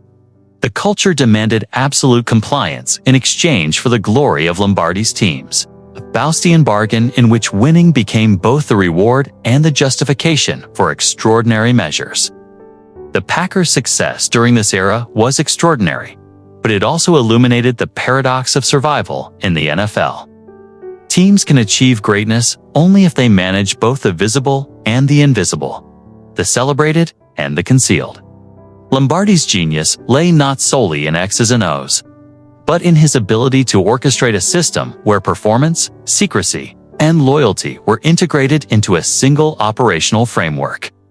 Scandal was avoided not because misbehavior was absent, but because it was systematically contained. Pain management and performance culture in 1960s Green Bay also shaped the evolution of the NFL as a league. Other teams observed the Packers' sustained success and sought to emulate aspects of the culture without fully acknowledging the hidden costs.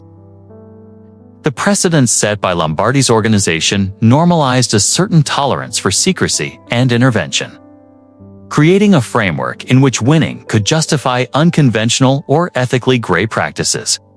The Packers survived scrutiny because the league itself had limited oversight at the time, yet the legacy of those practices would echo for decades. It is tempting to view Lombardi's Packers purely through the lens of triumph, trophies, and championship mythology. Yet a deeper understanding reveals a more nuanced reality. Survival was not simply about skill or strategy. It was about controlling the narrative, managing human frailty, and ensuring that every player, no matter the personal cost, could contribute to the team's vision. The Packers' hidden culture of fixers and pain management illustrates how dominance often relies on careful orchestration behind the scenes, a management of both body and reputation. This era also underscores the human toll of sustained excellence. While Lombardi's methods produced a dynasty, LA did so through a system that demanded obedience, concealment, and the willingness to endure extraordinary physical and emotional strain. The Packers players survived the era because they accepted both the glory and the hidden sacrifices it required. Survival, in this context, was as much about psychological endurance and loyalty as it was about athletic performance. By the end of the 1960s, the Packers had cemented their place in NFL history. They had survived a high-pressure, high-expectation environment where scandal and failure could have derailed the franchise at any moment. The success of Lombardi's teams demonstrated that managing hidden variables, pain, behavior, and secrecy was as essential as talent and strategy. The Packers dynasty was as much a product of unseen interventions as of celebrated victories. A lesson in how professional sports teams navigate the thin line between survival and disaster. The legacy of the 1960s Packers is thus double-edged. They achieved greatness and endured the intense scrutiny of fans and media. Yet that greatness was sustained by a culture that demanded conformity, managed human limitations, and concealed the personal cost of victory. It is a story of survival in the truest sense, maintaining the appearance of perfection while negotiating the messy realities that define any high-stakes endeavor. In retrospect, Lombardi's Packers provide a blueprint for understanding survival in professional football. Teams that thrive amid pressure often do so not just through talent, but through control, management of human behavior, and a willingness to operate in morally complex ways behind closed doors. The Packers of the 1960s survived their era because they understood this principle, and their success endures as both a celebration of excellence and a cautionary tale about the hidden costs of sustaining it. The Washington franchise, known alternately as the Redskins and now the Commanders, has long existed under a veil of contradictions. On the surface, it is a professional football team, a business, and a cultural institution with a loyal fan base. Beneath that, it has been defined by turbulence, controversy, and secrecy. From workplace misconduct to ownership scandals, Washington has operated in an environment where the public image often conflicted sharply with the internal reality. And yet, through decades of dysfunction, the team survived, remaining profitable and competitive enough to continue operations at the highest level. The 1980s and 1990s set the tone. Under the leadership of Joe Gibbs, Washington enjoyed periods of remarkable success, winning 3 Super Bowls and cultivating a roster of legendary players. Gibbs was a masterful coach who demanded discipline, focus, and adherence to strategy. His leadership created a protective layer around the franchise, shielding players and staff from the worst effects of administrative dysfunction. Behind the scenes, however, the organization was often chaotic. Contracts were mismanaged, internal communications were opaque, and key decisions were made in silos, leaving employees and even some executives uncertain about the true direction of the franchise. As the 2000s progressed, the contradictions intensified. The franchise's ownership became a source of national scrutiny. Decisions were made that sometimes conflicted with league rules or public expectation.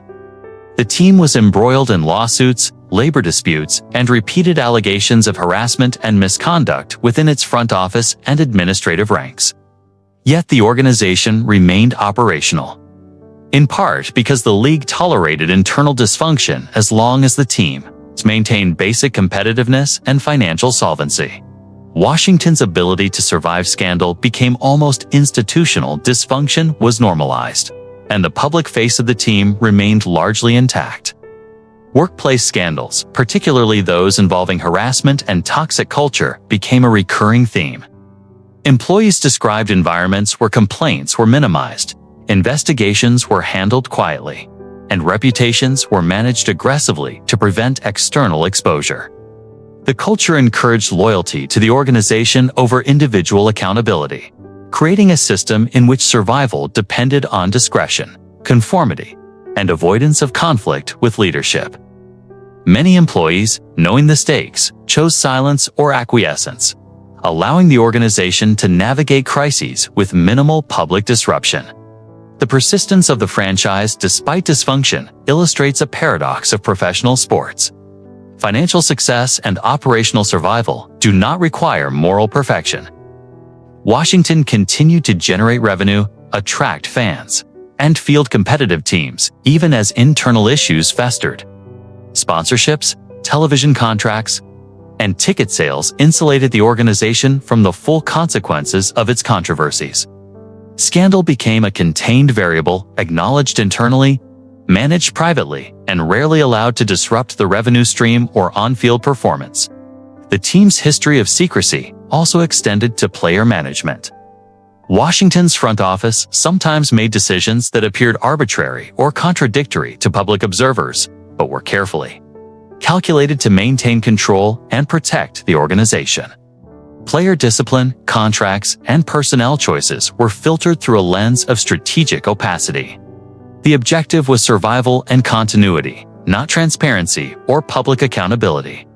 Players adapted, understanding that the internal culture demanded compliance and discretion. Those who challenged the system risked marginalization, trade, or other professional consequences.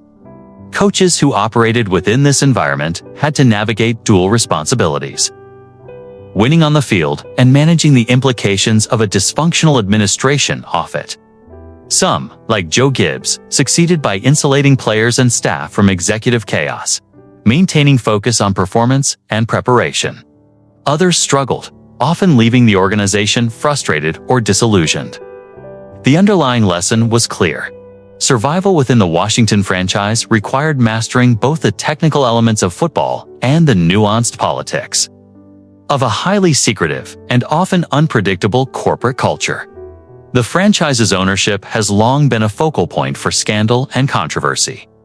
Decisions regarding team branding, management structure, and internal governance were often opaque, creating cycles of scrutiny that threatened reputations but not survival.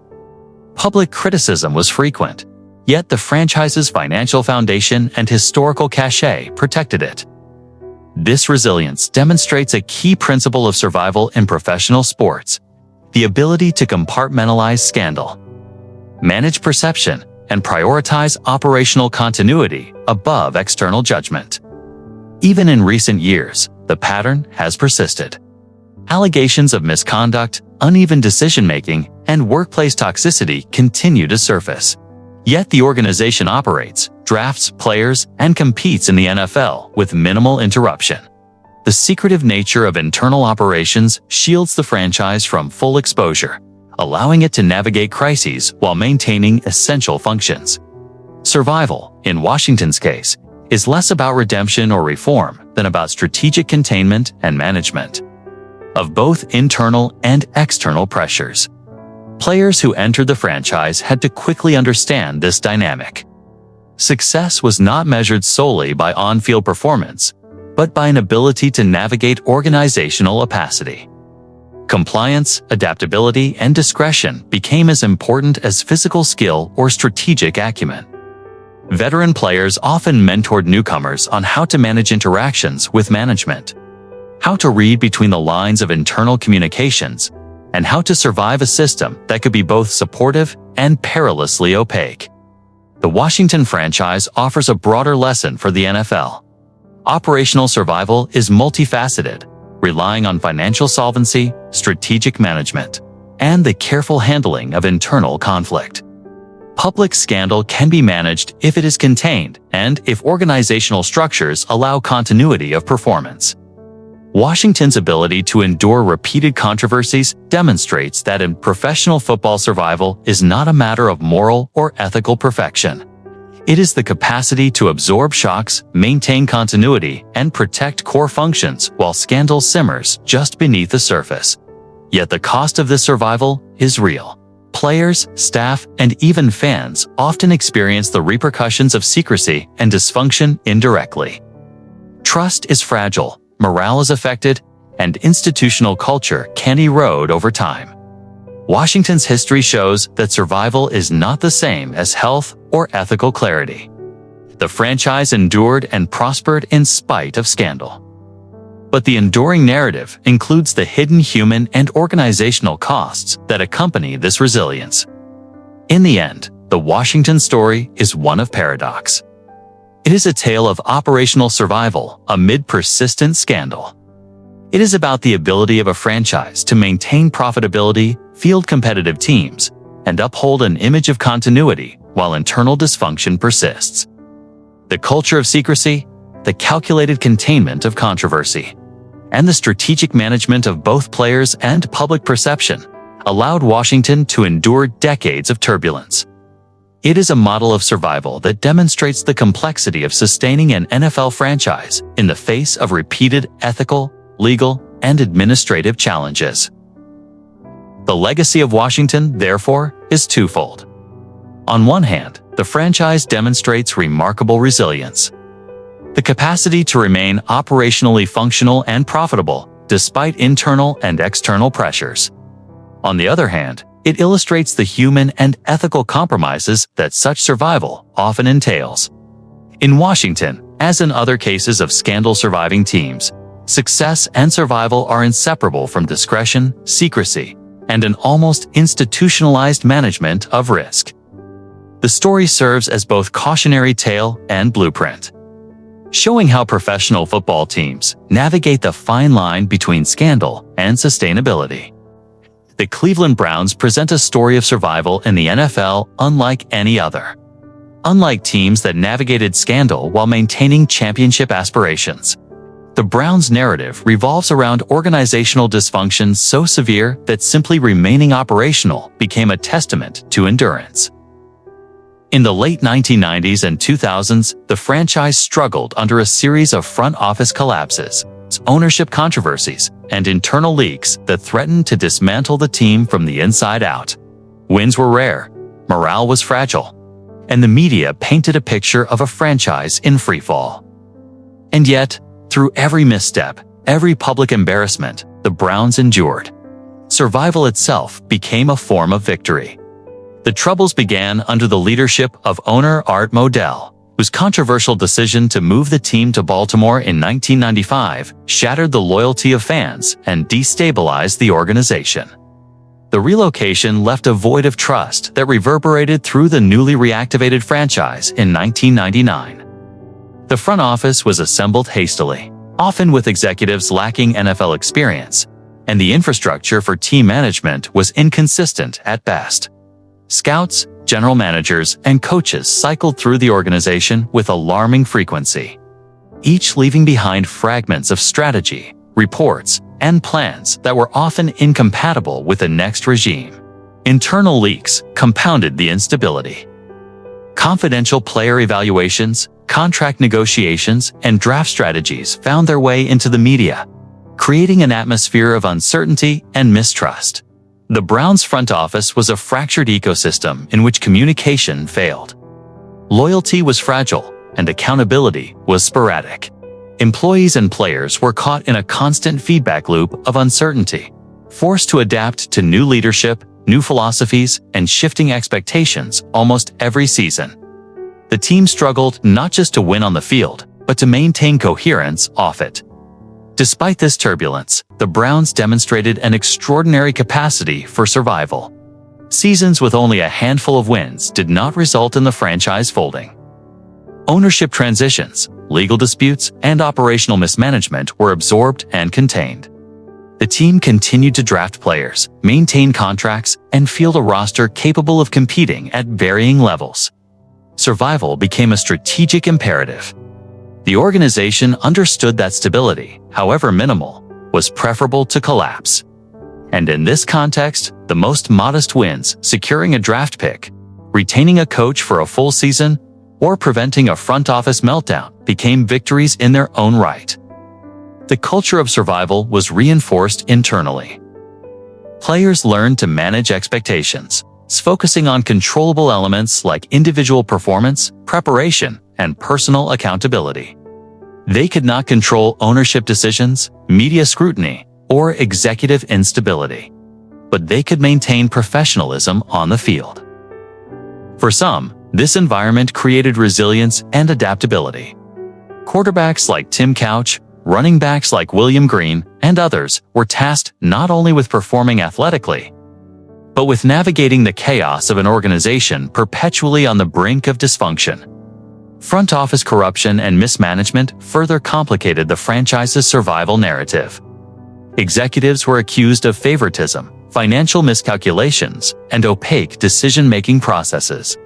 Hiring decisions often lacked transparency, creating tension between staff members and eroding trust. Every season brought a new set of uncertainties, yet the team persisted.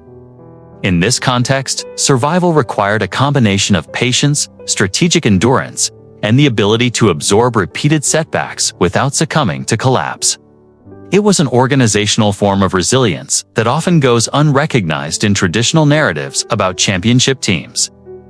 The Browns story also underscores the relationship between public perception and internal dysfunction. Fans, media, and league officials witnessed a cycle of failure, embarrassment, and scandal. Yet the franchise remained part of the NFL ecosystem. Its survival challenged conventional notions of success, demonstrating that operational continuity can exist even in the absence of competitive achievement. Cleveland's fans endured along with the team, fostering a culture of loyalty born not from championship glory, but from shared struggle and persistence. One of the most instructive lessons from the Browns' front office collapse is how survival itself can be reframed as achievement. In a league dominated by wins and losses, the Browns illustrated that maintaining operational functionality amid scandal, corruption, and instability is a form of victory in its own right. Executives, coaches, and players who persisted through the chaos developed skills in crisis management, adaptability, and organizational endurance that would later serve them in other contexts. The franchise became a laboratory in which the limits of patience, resilience, and strategic navigation were constantly tested, while the Browns struggled to achieve sustained success on the field. Their ability to persist organizationally speaks to a broader principle in professional sports. Survival is multidimensional. It involves not only competitive performance, but also financial stability, legal compliance, operational continuity, and adaptability in the face of repeated setbacks. In Cleveland, these principles were tested continuously.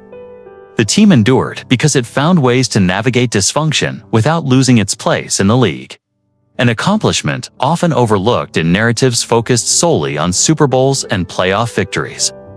The media's portrayal of the Browns emphasized failure, but behind the headlines was an organization constantly improvising, adapting, and absorbing shocks. The lessons of survival were not taught in coaching manuals, but learned in real time. Employees and players alike learned that thriving in the NFL does not always mean winning games. It can mean navigating an environment of uncertainty, maintaining professionalism, and ensuring that the franchise continues to function despite internal and external pressures. Cleveland's long history of organizational collapse also highlights the interplay between leadership and survival. The most successful periods of the franchise often correlated with stable, competent management capable of imposing structure on a chaotic system. Conversely, periods of rapid executive turnover and internal conflict coincided with some of the team's lowest points. Survival, in this context, was inseparable from the ability of leadership to absorb, mitigate, and adapt to scandal and dysfunction, even when tangible success on the field remained elusive. By the late 2000s and early 2010s, the Browns had begun to show signs of stabilization. While victories remained sporadic, the franchise demonstrated that it could exist as a coherent entity despite decades of internal challenges. Operational continuity, improved internal communication, and incremental management reforms allowed the team to function with a clearer sense of purpose. The Browns' survival story was no longer purely about chaos. It was about the slow, painstaking process of organizational recovery and adaptation.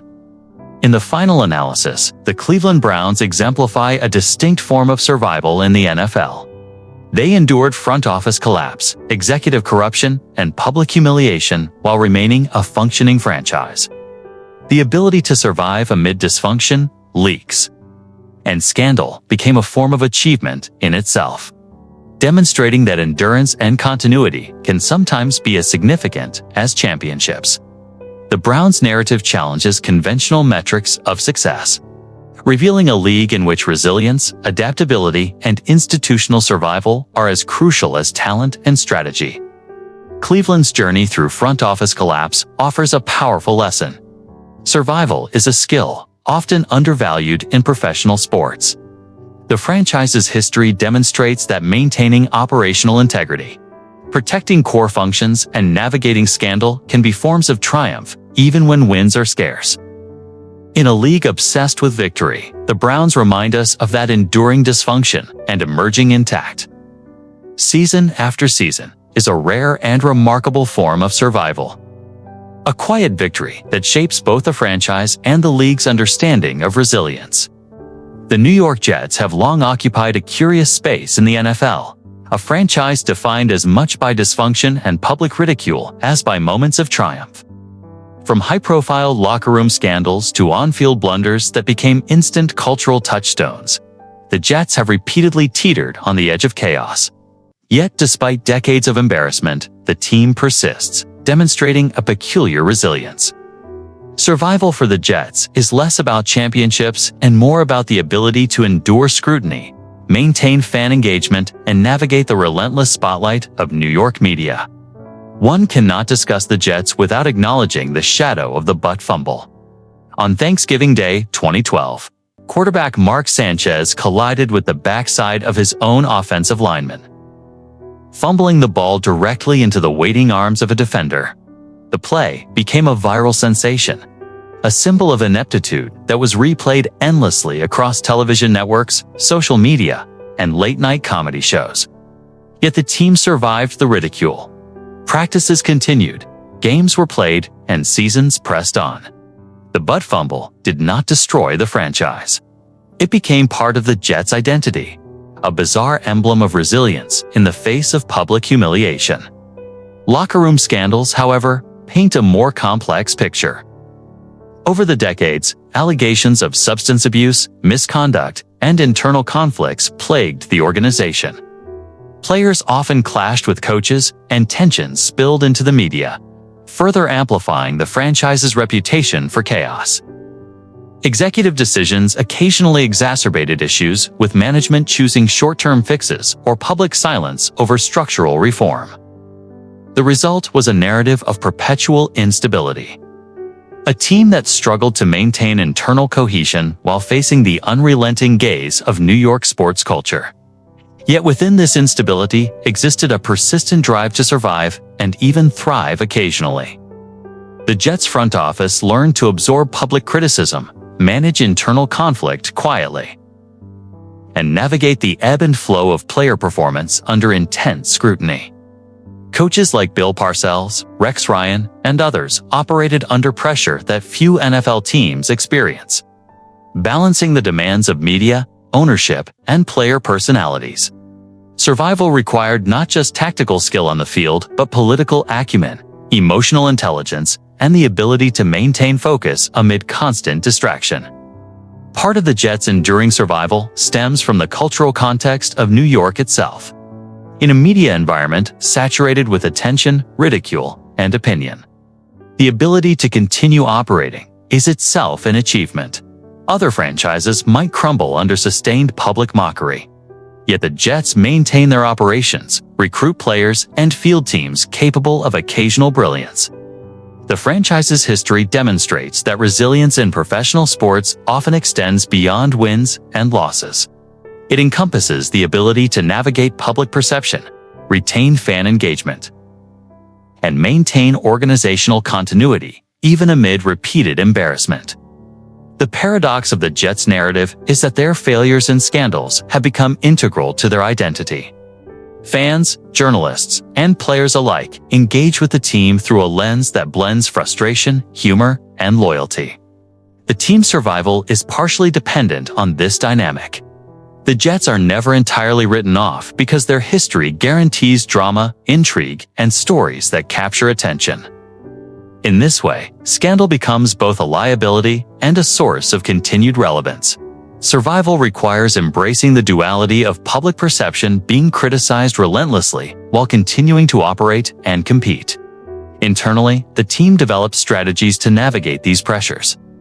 Leadership often focused on managing morale, reinforcing professionalism, and cultivating resilience among players. Coaches emphasize the controllable aspects of performance, encouraging athletes to focus on preparation, execution, and discipline, even as external ridicule threatened to erode confidence. This approach allowed the team to maintain functional operations despite persistent public scrutiny and internal tension. Survival in the Jets' case was as much about psychological endurance as athletic performance. The franchise's history is punctuated by moments of brilliance that puncture the narrative of dysfunction. Playoff runs, divisional titles, and occasional standout performances remind fans and critics alike that the Jets are capable of excellence. These moments coexist with scandal and embarrassment, creating a unique narrative tension.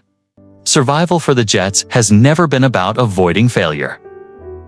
It has been about operating effectively in spite of it, finding ways to remain relevant and competitive even as the world highlights every misstep.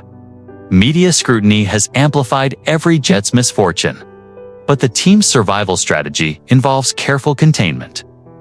Stories of misconduct, scandal, or error are addressed internally when possible, and public narratives are managed to protect core operations. While the franchise's reputation has often suffered, operational continuity has been preserved. This ability to compartmentalize, absorb public criticism, and continue functioning under extraordinary pressure is central to understanding the Jets' enduring presence in the NFL. The psychological toll on players and staff should not be underestimated. Competing under the dual pressures of performance expectations and public ridicule requires immense mental resilience. Players are subject to criticism not just for mistakes on the field, but for their association with a franchise that has long been a national punchline. Coaching staff, front office executives, and even ownership must balance performance objectives with damage control, navigating scandals, media narratives, and fan dissatisfaction simultaneously. The team's survival is a testament to this sustained effort under pressure. In the broader context of the NFL, the Jets illustrate a form of endurance distinct from championship-driven franchises. Their story demonstrates that survival can be operational and psychological, as much about managing narrative and culture as about winning games. While the franchise has never fully escaped the shadow of public embarrassment, it has consistently maintained functional continuity, a loyal fan base, and periodic competitive capability. These elements constitute a survival strategy uniquely suited to the challenges of a high-profile market like New York. The Jets' legacy is therefore paradoxical. They are remembered for scandals, infamous plays, splows, and locker room controversies, yet they endure in ways that many more polished franchises cannot. Survival in their context is not defined by perfection, but by the ability to absorb scrutiny, adapt internally, and maintain continuity amid repeated setbacks. It is a narrative of persistence, illustrating how teams can endure even when public perception is largely unfavorable. Ultimately, the Jets' story highlights the resilience of an organization under relentless pressure. From the chaos of locker room scandals to the embarrassment of plays like the Butt Fumble, the franchise has remained operational, financially solvent, and culturally relevant. Survival itself becomes a measure of success, a testament to the team's capacity to navigate scandal, criticism, and dysfunction without collapsing. The Jets endure because they have learned to embrace adversity as part of their identity, turning embarrassment into a lens through which survival can be understood as a quiet form of victory. The narrative of the Jets teaches a broader lesson about professional sports. Endurance is as critical as triumph. Teams that survive repeated scandal and public ridicule do so not simply through skill or talent, but through structural resilience, psychological fortitude, and cultural adaptation. In New York, the Jets' ability to operate amid chaos, maintain relevance, and persist season after season offers a compelling study in survival, showing that sometimes enduring the storm is its own triumph. The NFL is more than a league. It is a living organism that processes triumph and scandal alike, turning controversy into a consumable narrative while maintaining the illusion of continuity and inevitability. Over decades, the league has developed an almost instinctive capacity to absorb crises, manage reputations, and reposition narratives so that winning becomes the ultimate form of redemption. From high-profile player misconduct to team-level scandals, the NFL's ability to metabolize public outrage has allowed franchises to survive, flourish, and even prosper in ways that, in any other industry, might be impossible. Consider the public relations machinery that underpins this survival. The NFL maintains a complex, multi-tiered approach to crisis management. When a scandal surfaces, whether involving player behavior, organizational misconduct, or competitive violations, the league's response is rarely reactive in the sense of chaos. It is strategic, deliberate, and designed to contain impact. Press releases, carefully curated statements from executives, and selective media engagement create a controlled narrative. The League's network of media partnerships ensures that stories are framed in ways that protect essential revenue streams, maintain public interest, and, most importantly, allow the underlying game to continue largely uninterrupted. Winning, in this context, functions as a moral and narrative cleanser. Teams that endure scandal often find that victories on the field can reshape public perception. Championships, playoff runs, or even single dramatic game victories serve to recontextualize prior misconduct. The narrative shifts from transgression to resilience, from shame to triumph, and from scandal to survival. Fans, conditioned by the immediacy of competition and the emotional investment of loyalty, are primed to forgive. The NFL has learned that the arc of redemption can be engineered. Scandal creates tension. Tension demands attention. And attention, when combined with winning, produces both spectacle and absolution. The league's strategy extends beyond team performance to encompass individual players. High-profile athletes embroiled in misconduct or controversy are often given a framework for public rehabilitation. Apologies, charitable engagements, media interviews, and on-field performance all become components of a carefully managed redemption arc.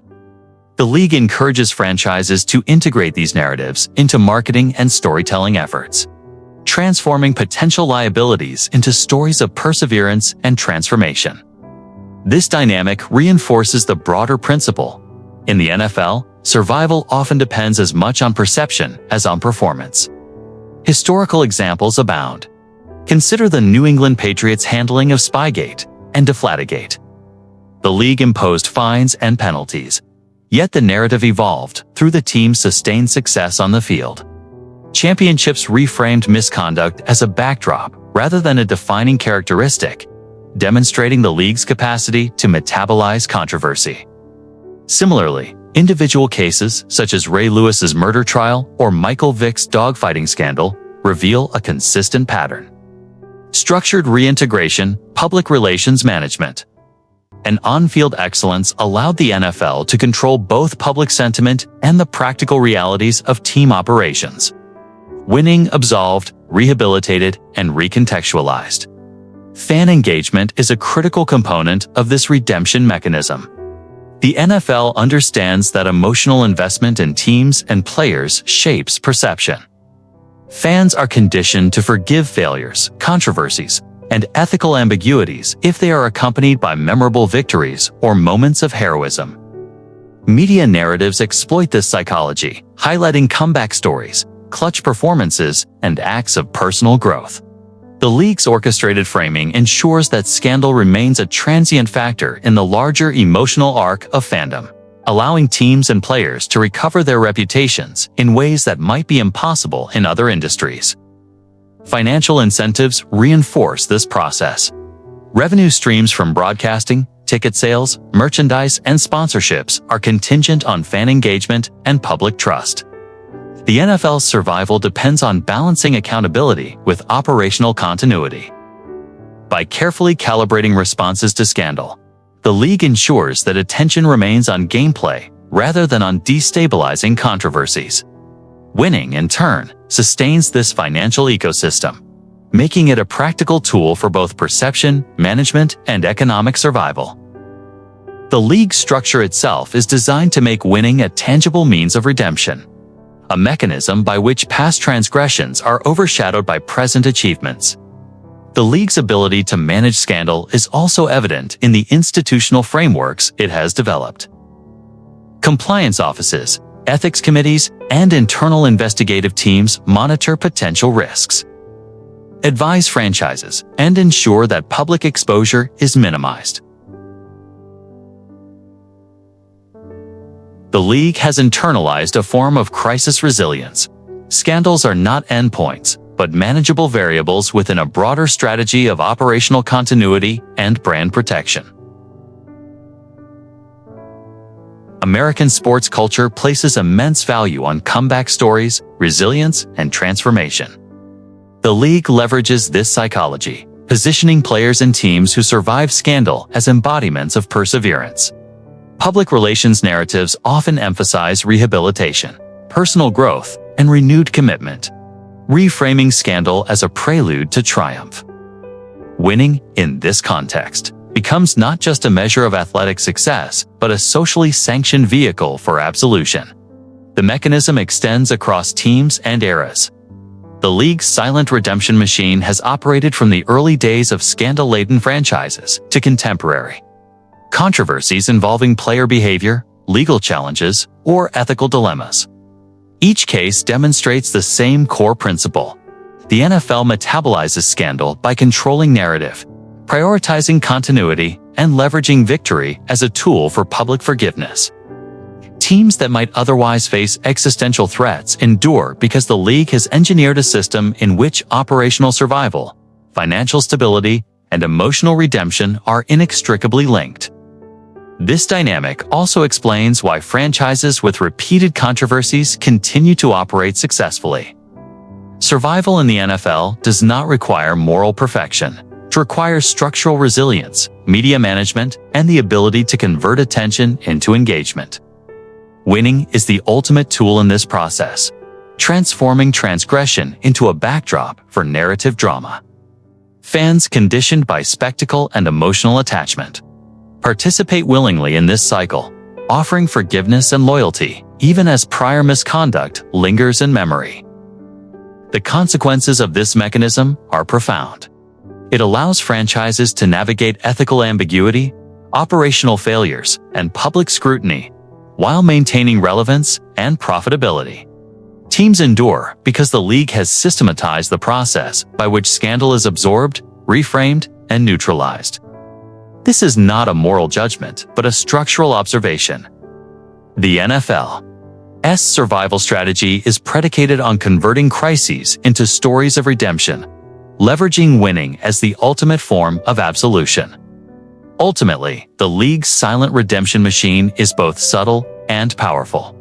It operates continuously, invisible to casual observers, yet highly effective in preserving the viability of franchises and the league itself.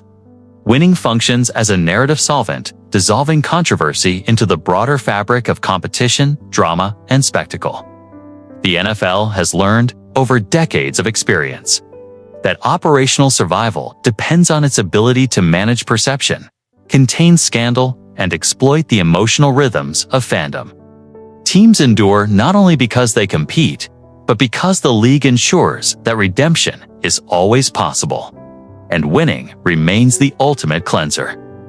In this way, the NFL's approach to scandal is both pragmatic and culturally resonant. It acknowledges the inevitability of transgression, the fragility of public trust, and the unyielding demands of professional sports. By institutionalizing mechanisms for narrative control, ethical containment, and fan engagement, the league ensures that even the most scandal-ridden teams can survive, thrive, and ultimately redefine their legacies through performance. Victory becomes both shield and bomb, transforming potential ruin into enduring relevance. The league's silent redemption machine, therefore, is the ultimate lesson in survival. Scandal is temporary, perception is malleable, and winning offers absolution. The NFL, through its strategies and systems, has become an engine that turns controversy into opportunity, error into narrative, and public scrutiny into renewed engagement. It is a model of organizational resilience, a testament to the power of perception management, and a confirmation that in professional football, winning does not merely define success, it redeems it. As I reflect on the journey through decades of NFL history, the contours of triumph and scandal become inseparable. teams that survived controversies faced national scrutiny, or endured personal tragedies often emerged stronger, not because scandal was conquered, but because the machinery of survival within the league allowed it. From the Patriots' careful cultivation of the Patriot way to the Jets' endurance under relentless public mockery, the narrative that emerges is paradoxical and haunting. Survival in the NFL is both a triumph and a burden, a testament to organizational resilience and a mirror of human imperfection. Every team we examined offers a different lens on this duality. The Patriots faced public and league condemnation, yet leveraged structure, discipline, and performance to create a dynasty. New Orleans wrestled with the moral implications of Bountygate, yet the franchise transformed internal shame into a renewed commitment to success on the field. The Raiders turned chaos into identity, showing that defiance and rebellion could be repurposed into a culture that fueled competitive endurance. These examples illustrate that survival is rarely about ethical perfection. It is about adaptation, perception management, and the relentless pursuit of operational continuity. The personal stories of players, coaches, and executives underscore the human cost embedded in these narratives. Ray Lewis walked through a murder trial with his career hanging in balance, only to become the face of redemption and defensive excellence. Michael Vick's journey from national villain to rehabilitated icon shows how public forgiveness can be mediated by performance and narrative framing. Individuals bore scrutiny, threat, and condemnation, yet the structures around them, organizational, legal, and media-driven, allowed the opportunity for rebirth. Survival is not merely institutional, it is intensely personal, a negotiation between skill, circumstance, and the unrelenting gaze of society. In franchises like Washington and the Browns, survival was operational before it was moral. Dysfunction, secrecy, and front office collapse did not end these teams. They continued to draft, to hire, to field players, and to operate as businesses. In Cleveland, winning rarely came, but the team endured. In Washington, scandal was contained, and profitability and relevance persisted. These cases reveal a principle often overlooked in sports analysis. Survival is itself a skill. It requires patience, adaptability, and the capacity to absorb chaos without collapsing. Longevity, in this sense, becomes a measure of success, even when the scoreboard suggests otherwise. The Jets provide another dimension of this endurance, one shaped by media scrutiny, cultural expectation, and public ridicule. The Butt Fumble may have become an icon of ineptitude, yet the franchise continued, proving that survival in professional sports is as much about navigating perception as mastering tactics. In New York, embarrassment is inescapable. Yet the team persists because operational continuity and fan engagement are maintained. Survival here is psychological and cultural, reliant on the ability to withstand judgment while maintaining functional and emotional integrity. Across all these stories, the NFL itself emerges as a silent architect of redemption. The league has institutionalized methods for managing scandal, containing controversy, and leveraging winning as the ultimate solvent for public discontent. From structured PR responses to carefully framed narratives, the league absorbs shocks in ways few organizations can replicate. Championships and victories are not just celebrations of skill. They are mechanisms that metabolize scandal, recalibrate perception, and restore legitimacy. The power of survival in the NFL lies as much in narrative engineering as in athletic performance. Yet, there is a haunting truth that underlies this system. Winning forgives everything until it does not. For every story of redemption, there is a lingering cost. Players carry reputational scars. Front offices navigate ethical compromises, and fans contend with the moral ambiguities of allegiance. Survival comes at a price. When the machinery of perception fails, or when scandal overwhelms narrative management, the consequences are swift and unforgiving. The same system that redeems can also expose vulnerabilities, reminding us that triumph is never guaranteed, and forgiveness is never absolute. The legacy of survival in the NFL is therefore complex. It is at once inspiring and tragic. It reveals the resilience of human endeavor, the capacity to endure criticism, scandal, and chaos while continuing to pursue excellence. It also exposes the fragility of trust, the compromise of ethics, and the hidden costs borne by those who navigate this system. The juxtaposition of triumph and tragedy is central to understanding the NFL's dark side. Survival is a lens through which we can examine both glory and guilt, ambition and human limitation. Ultimately, the stories we have traced: Patriots, Saints, Raiders, 49ers, Cowboys, Ravens, Steelers, Broncos, Eagles, Seahawks, Packers, Washington, Browns, Jets converge to reveal a single principle. The ability to endure scandal, controversy, and public scrutiny defines the contours of legacy as much as championships or statistics. The league, teams, and individuals all operate within a system that privileges survival, operational continuity, and narrative control. Winning is both a metric and a tool, a force that transforms vulnerability into perceived strength and disgrace into a temporary footnote in a larger story. In reflecting on this, one must also consider the human dimension beyond statistics and headlines. The players who walk into stadiums every Sunday carry with them histories, pressures, and consequences that extend far beyond the field. Coaches and executives navigate complex organizational landscapes where every decision has reputational, financial, and ethical weight. Fans, to participate in this ecosystem, their loyalties and judgments shaped by narrative, performance, and cultural expectation. Survival is not abstract. 'Tis enacted through countless daily choices, sacrifices, and compromises that collectively sustain the NFL machine. As the echoes of whistles fade and stadiums empty, the stories linger. They remind us that the NFL is more than games and scores. It is a laboratory for studying human resilience, organizational adaptation, and the interplay between public perception and private action.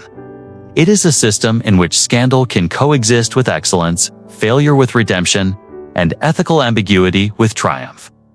The league's capacity to survive and to allow its franchises to endure scandal is a reflection of both human ingenuity and moral complexity. In the final analysis, the price of survival is woven into every narrative we have explored. Victory absolves, scandal threatens, and endurance defines the legacy of the league and its participants. Teams continue, franchises endure, and individuals rise from controversy through a combination of resilience, performance, and carefully managed perception. The story of the NFL's dark side is ultimately a story of survival, where triumph and tragedy exist side by side, inseparable and intertwined. And so, as the season ends, the stadiums fall silent, and the lights dim, one truth remains clear. Winning forgives everything until it does not. The legacy of survival is at once heroic and haunting, a reflection of the NFL itself, magnificent, flawed, relentless, and unyielding. In this paradox lies the enduring story of football's hidden dimension, a world where triumph and scandal coexist, where the cost of surviving is as profound as the glory of victory, and where every play, every game, every play, every season is a testament to the fragile, formidable, and haunting price of survival.